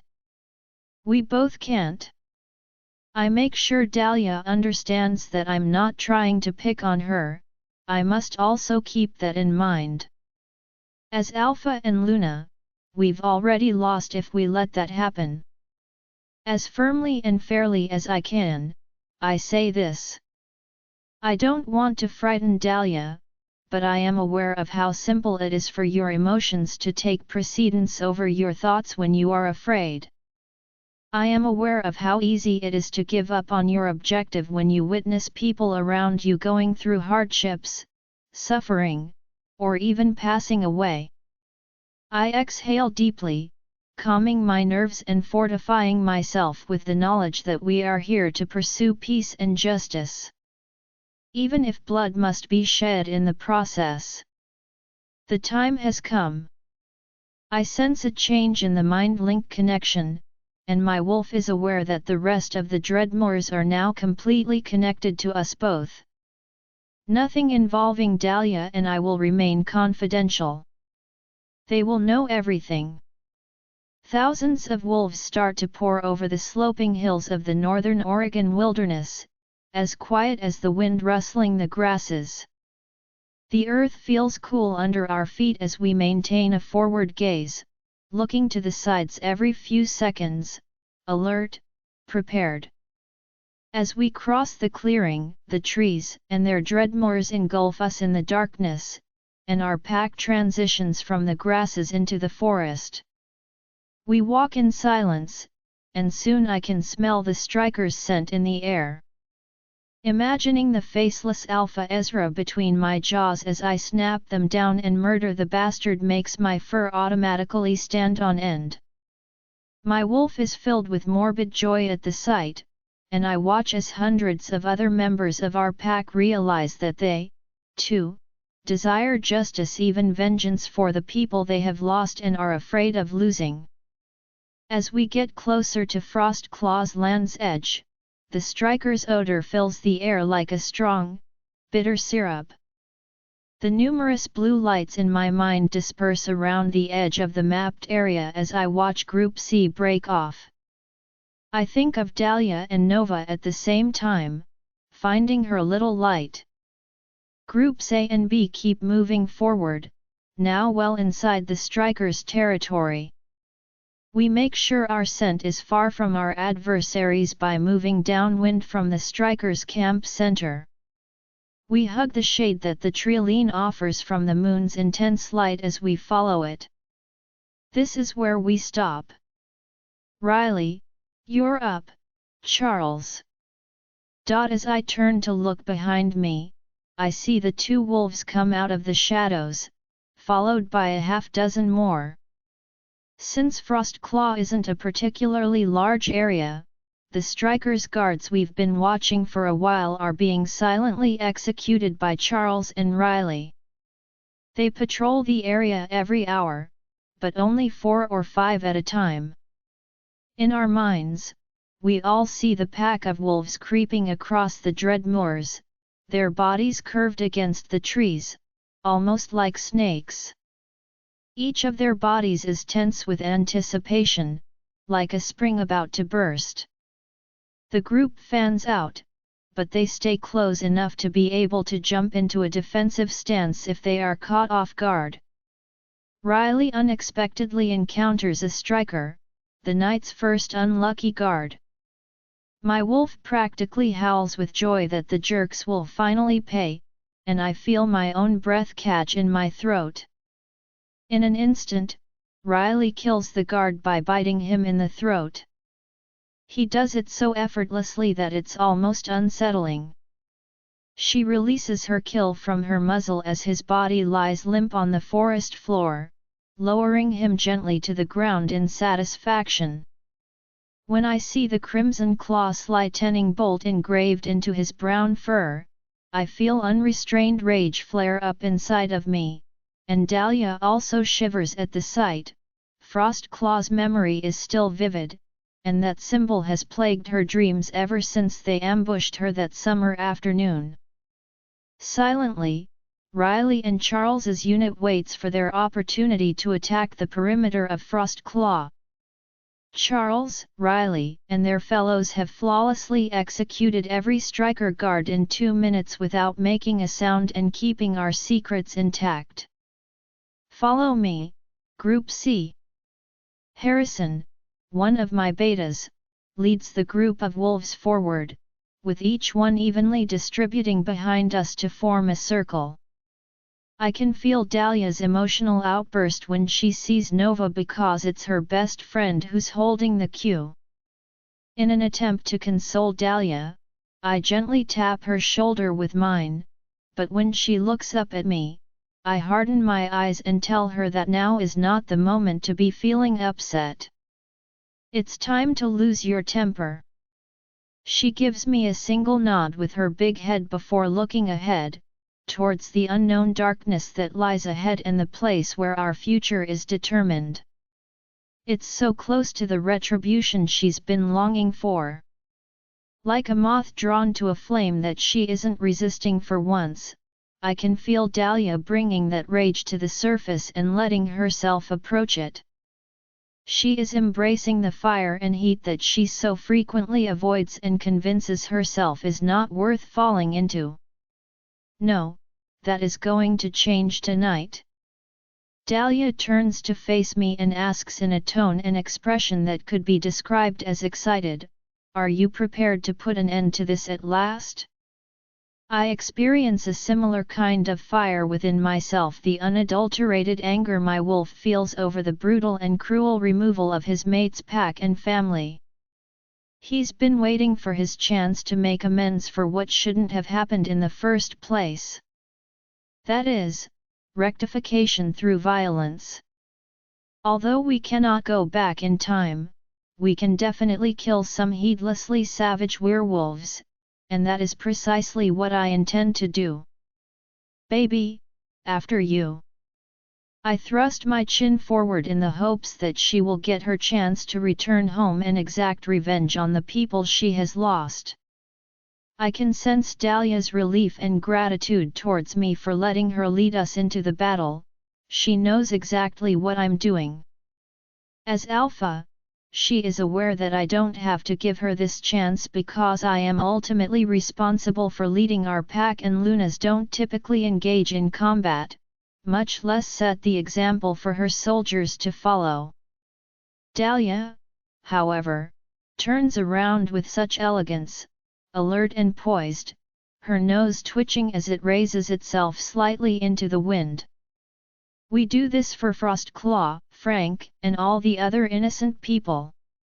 Dahlia's sentiment is straightforward but accurate, and it speaks to all 2,000 members of our pack. Our members will kill to get their retribution and to ensure their safety and protection. Dahlia vanishes with a single flash of white in the moonlight, tearing up the earth along a path that only she knows, a path that was once as familiar as the back of her hand but is now leading her pack on the path of dread Moraluna. As she continues to charge through the grass, Groups A and B, along with myself, all sprint after her, leading directly into the heart of the strikers' camp. As if glued together, our black and white strides mirror each other as I catch up to her. Take your places, Group B. I issue the order as we observe our adversaries dozing off and oblivious to the few flickering glows of burning fires. Charles and Riley lead Group B, which breaks away from the pack into two smaller groups, one that goes east with Charles and the other that follows Riley to the west. Dahlia and I will be leading from the front, and they will be closing in the strikers from the rear, launching a rear attack. I watch as hundreds of lights split off from our formation and go in different directions. I'm able to feel their hurt, anger, fear, and anticipation. If you're not careful, it's enough to get lost in. Dahlia and I keep up our roaring pace towards the striker camp, and as we reach the last hill, she looks up at me. We have a brief moment of realization. We have said and done everything that was necessary, and it has all brought us to this point. We are aware that there is no going back. It's either now or never. Win or lose. It's either live or die. We have to choose between them and us. Dahlia, I throw my head back and open my muzzle to let out a howl of a battle cry without giving myself another second to think. Hundreds of people join me in savoring the thrilling moments before exacting their revenge. I have never heard a sound like the howling of so many wolves. It sounds like a thunderclap exploding in each of our chests and spreading out into the trees for miles. As Finn instructed, I allowed the image to feed the raging fire of rage inside of me, and all I can see are the faces of Serafina and Tobias. If surviving this means allowing myself to resemble the strikers in some ways, more vicious, more animal than human, then so be it. We act in this way to defend our own from their extreme doctrine and to promote peace. As Finn and I charge through the grasses, reducing the gap between us and the camp, a red shadow blurs my vision. By now, the strikers must have been awakened and alerted by our howls, but it's too late, too many of us have surrounded them. Scrambling to try to recover will be their only option, but they will quickly realize how pointless it is. About a dozen wolves, the first signs of the strikers' retaliation, approach Finn and me as we get closer to the camp's entrance. As they charge at us with the force and speed of a goods train, you'd never know they're still groggy from being woken from a dead sleep. Dahlia, don't let me lose sight of you. Before the first of the attackers confronts Finn and me, these are the final words exchanged via our mind link. When the grey she-wolf striker zeroes in on me, I fight it off using instinct. Because she is smaller than me, I can reach her more easily, which gives me the opportunity to bite her back leg severely and pin her tail to the ground. I feel a pull of regret as I realize the futility of war. I don't want to be here, but what other option do we have? Blood pours from her wound as she howls in agony. As she stumbles off balance from the previous blow, I bite her neck fatally, depriving myself of any thoughts other than just getting out of this alive. I whine softly as her body goes limp to the ground, but then another wolf's force throws me backward. I have no time to recover before I feel teeth digging into my lower leg. I turn to see a big, amber-colored wolf, his eyes black and merciless as he bites down more forcefully. Finn is battling his own battle 100 meters away, and I can feel his focus waver as I yell at the pain. I'm all right, I say to Finn in my head while simultaneously spinning around and snarling at my assailant's front limbs. I've got this. My strategy works. He gets sufficiently frightened that he lets go and runs back. As I jump on top of the little amber wolf, I can already feel my body healing itself. Seeing the wild expression of pure rage in his eyes the second before I do, I rip into his neck without hesitation. He seemed to be enjoying this battle, as evidenced by his bloodlust-filled expression. With my mental map of glittering lights still visible, I push off of him and proceed to move forward with the rest of Group A. I can see my favorite people, Nova, Callum, and Finn. Dahlia. A half-beat later, I hear Finn's voice in my head, and as words and pictures flow through our mind-link connection, I get his mental message. He warned me about this very thing earlier. I can't let being plugged into the pack like Luna cause me to become so preoccupied. I snap the ankle bone of a mid-sized she-wolf and shake my head, slightly losing sight of my loved ones. Her teeth graze the side of my left flank as she spins around on me, screaming in agony. A pocket of the she-wolf's bare midsection catches my eye, reminding me of Riley's training.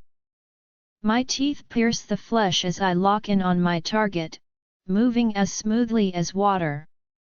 My vision continues to redden as I taste her blood in my mouth. My wolf has been waiting a long time to finally get even with the wolves who stole her pack, and I can feel her savoring this. She has been waiting patiently, leading me to Finn and to this precise moment, right here and now. With my wolf sauntering forward and a dangerous kind of knowing in her eyes as she takes charge, I let myself slip away the Dahlia side of myself, that is. I feel as though I am a witness to myself as the minutes fade into oblivion. For the first time in my life, my wolf has nearly taken over. I feel like I'm sitting in the passenger seat of the D-Fin, watching my wolf slam the gas pedal to the ground as she rips through enemy after enemy, striker after striker. Even though I am aware of how real the pain is, I don't register the injuries I get or the suffering they cause me. It just doesn't make sense to my wolf. She has more important things to think about than minor cuts on her body. About 20 minutes into our attack, it starts to become evident that the strikers just do not have enough men to match us. Wolves with markings of crimson claw slashes were dead on the ground, some had even changed back into humans, the magic no longer present in their blood. Normally, the combination of the briny ocean breeze and the smell of blood would make me sick, but to my wolf, it smells like retaliation. It's the aroma of triumph and resolution. The Alpha is where? I see Finn in my mental map, his bright light searching the epicenter of what we know to be the strikers' camp, and I can hear his question echoing in my mind.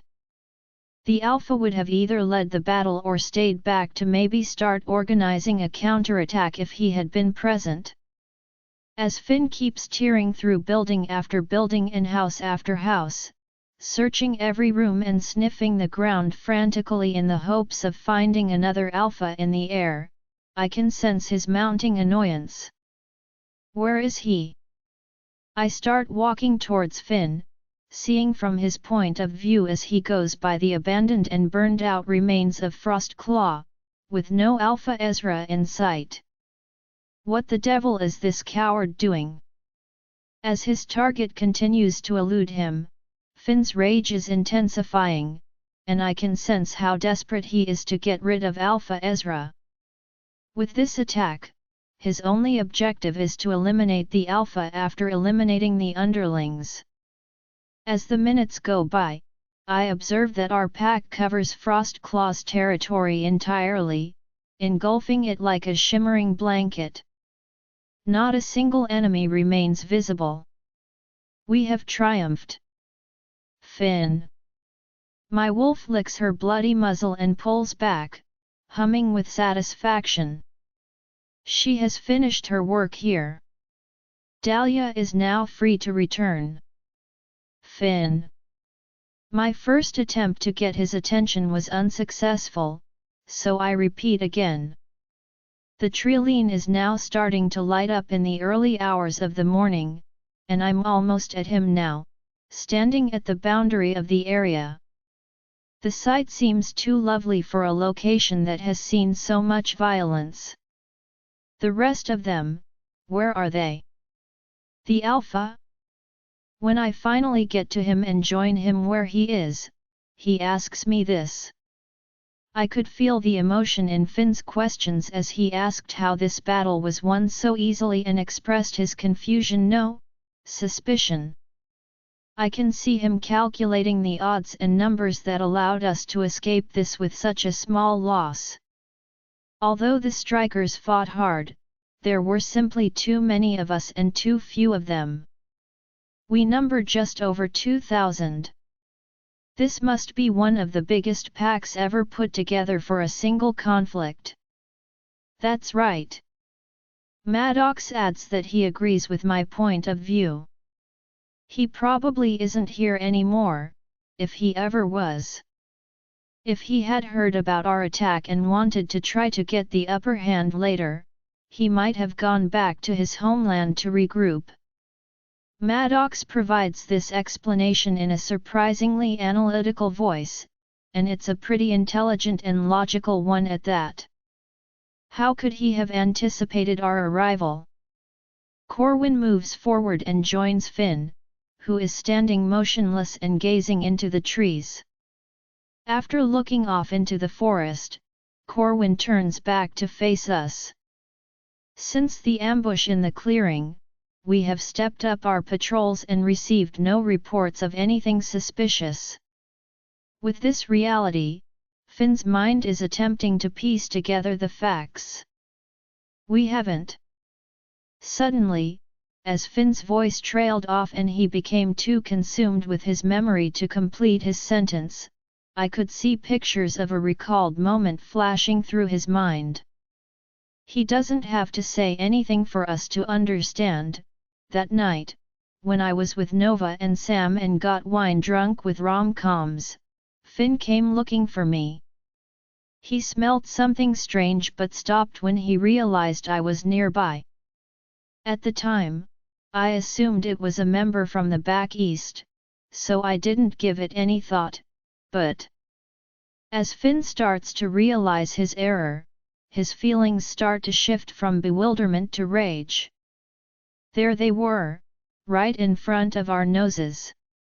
With a fresh expression of rage and frustration in his eyes and voice, Finn spins around. Acknowledging this possibility is challenging. The idea that a striker has ventured this far into our territory makes everyone here extremely uncomfortable. Thus, Jay strolls ahead. Now what? What? He asks. Finn lets out a low, gravelly growl as I let out a long sigh. It's a growl of regret and self-blame.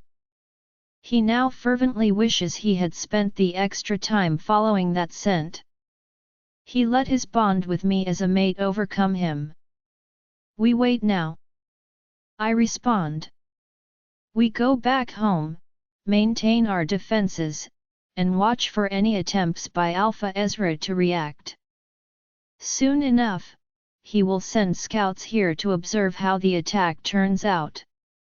I turn to face the numerous bodies that are strewn across the floor. He will undoubtedly take action as soon as he sees the outcome.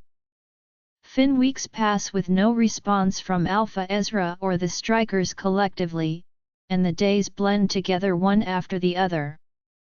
No scouts have been seen, and when we sent one to return to the location, we discovered that the bodies of the strikers who had been killed had not changed since we had left them that day. The fact that no one had come back to bury them or honor their departed family members seemed like such comforting evidence that the threat had been totally eliminated and that we had successfully scared them away, but I couldn't understand why. Why hasn't anyone responded?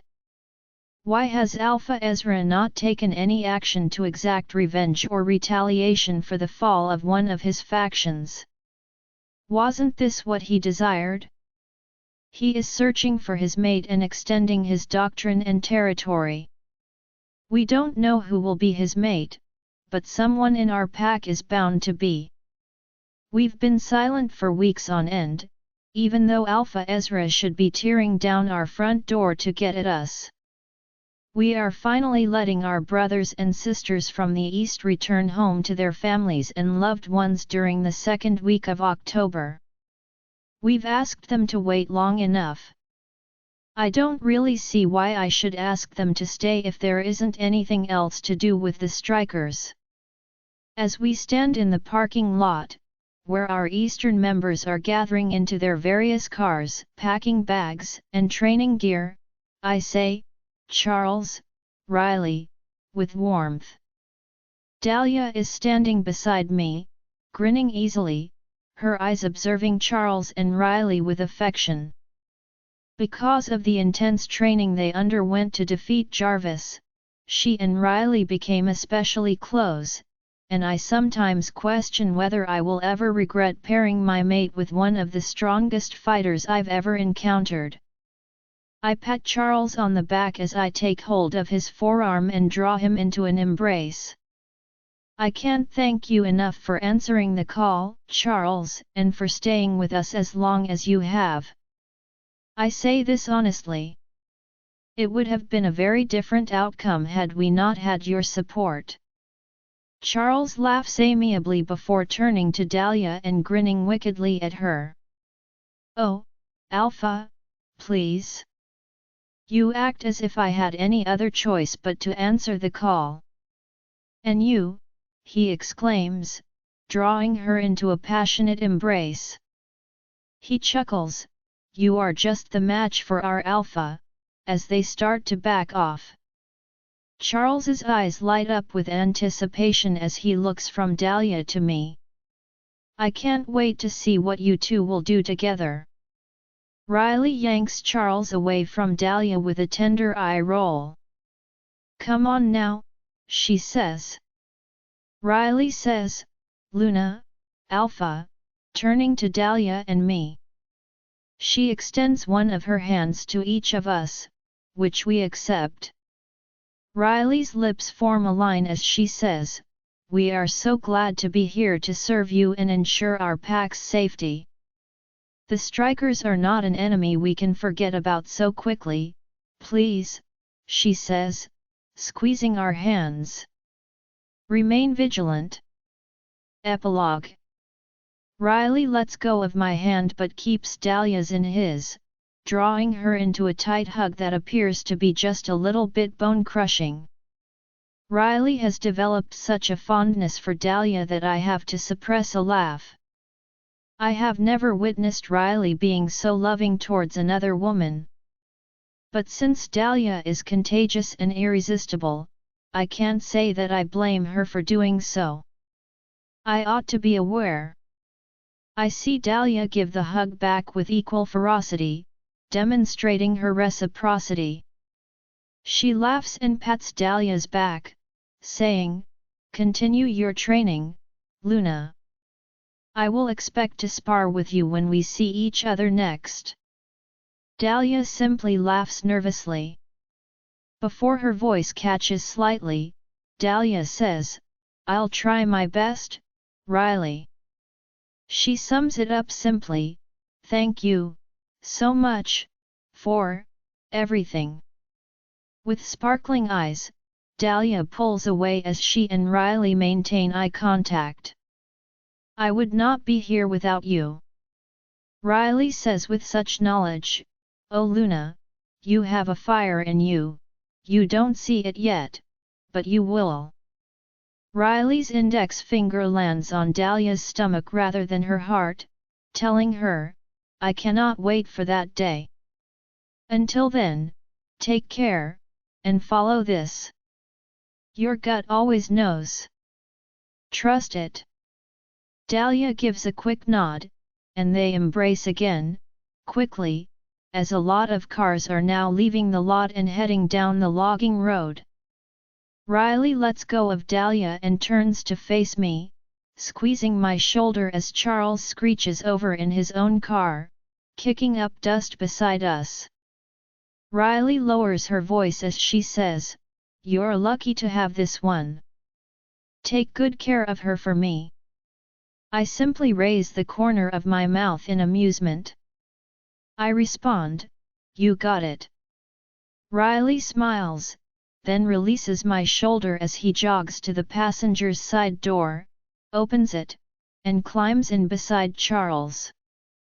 Dahlia waves at us, and I put my arm around their shoulders before they drive away and vanish down the logging road, where the trees eventually engulf them. We are silent for a moment as we acknowledge that it has finally happened. We've finally decided that the strikers aren't a threat enough to keep them here, so we sent them home. Dahlia, I, and the Elder Council voted on whether the eastern factions should remain or depart a little more than a week ago. Given our food and lodging allowances, it was determined 9-2 that it was not feasible to support so many pack members for an extended period of time. There would simply be too many mouths to feed as winter approaches, and we don't have limitless supplies. Pulling me out of my reverie, Dahlia says from next to me, "I hope they get home safe. I would maybe like to go see them, out there, sometime. I've never traveled very far east before. It would be nice to see." I give her a quick kiss on the top of her head before we turn around and head back towards our house. We can make a plan for that maybe next autumn, when the leaves are changing. That's the best time to be there, I respond. Plus, I think it would make Charles and Riley's week if we allowed them to host us. I've never given them the chance before, despite their many, many offers. I shake my head and smile. Even now, When Dahlia giggles, the sound pulls at my chest. Oh, I can just imagine how insistent Charles would have been over that. How on earth did you manage to talk your way out of that? She says to me. Simple, I laugh and say. I pulled the alpha card and ordered that he allow me to refuse him. We carry on our casual conversation all the way back to the house after Dahlia laughs once more. One of my favorite meals that I can prepare in less than an hour is honey-glazed carrots with caramelized onion, served with a rosemary chicken and creamy garlic mashed potatoes. Dinner is cooking on the hob a little while later. Dahlia. I call over my shoulder as I switch off the stove's burners. I search for our good serving spoon and say, this is pretty much ready, I'm going to start dishing out a plate. There is silence while I open another drawer, locate the spoon I need, and grab it before I start serving carrots on the plate I'm already holding. Dahlia. I call again, uncertain if she's in the lavatory or if my voice is muffled by the bedroom door partially closed. I put down what I'm doing and head into the bedroom after a few more seconds of silence, wondering what has distracted my girl so much that she isn't rushing to the dinner table as she usually does. I enter the bedroom and take a few steps before I see Dahlia sitting on the end of our large king-sized bed with her eyes fixed on a stick-like object in her hands. Dahlia? The food is ready and going to be getting cold soon if you don't, I interrupt as I enter the room. My brows furrow as my mind starts to piece things together. Dahlia? I ask.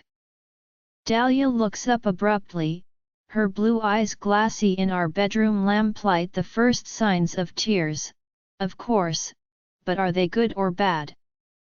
I don't know. Finn, I'm pregnant. Oh. Join our Facebook and WhatsApp group for more updates, link is given in description. Rest audiobook will be continued in next episode.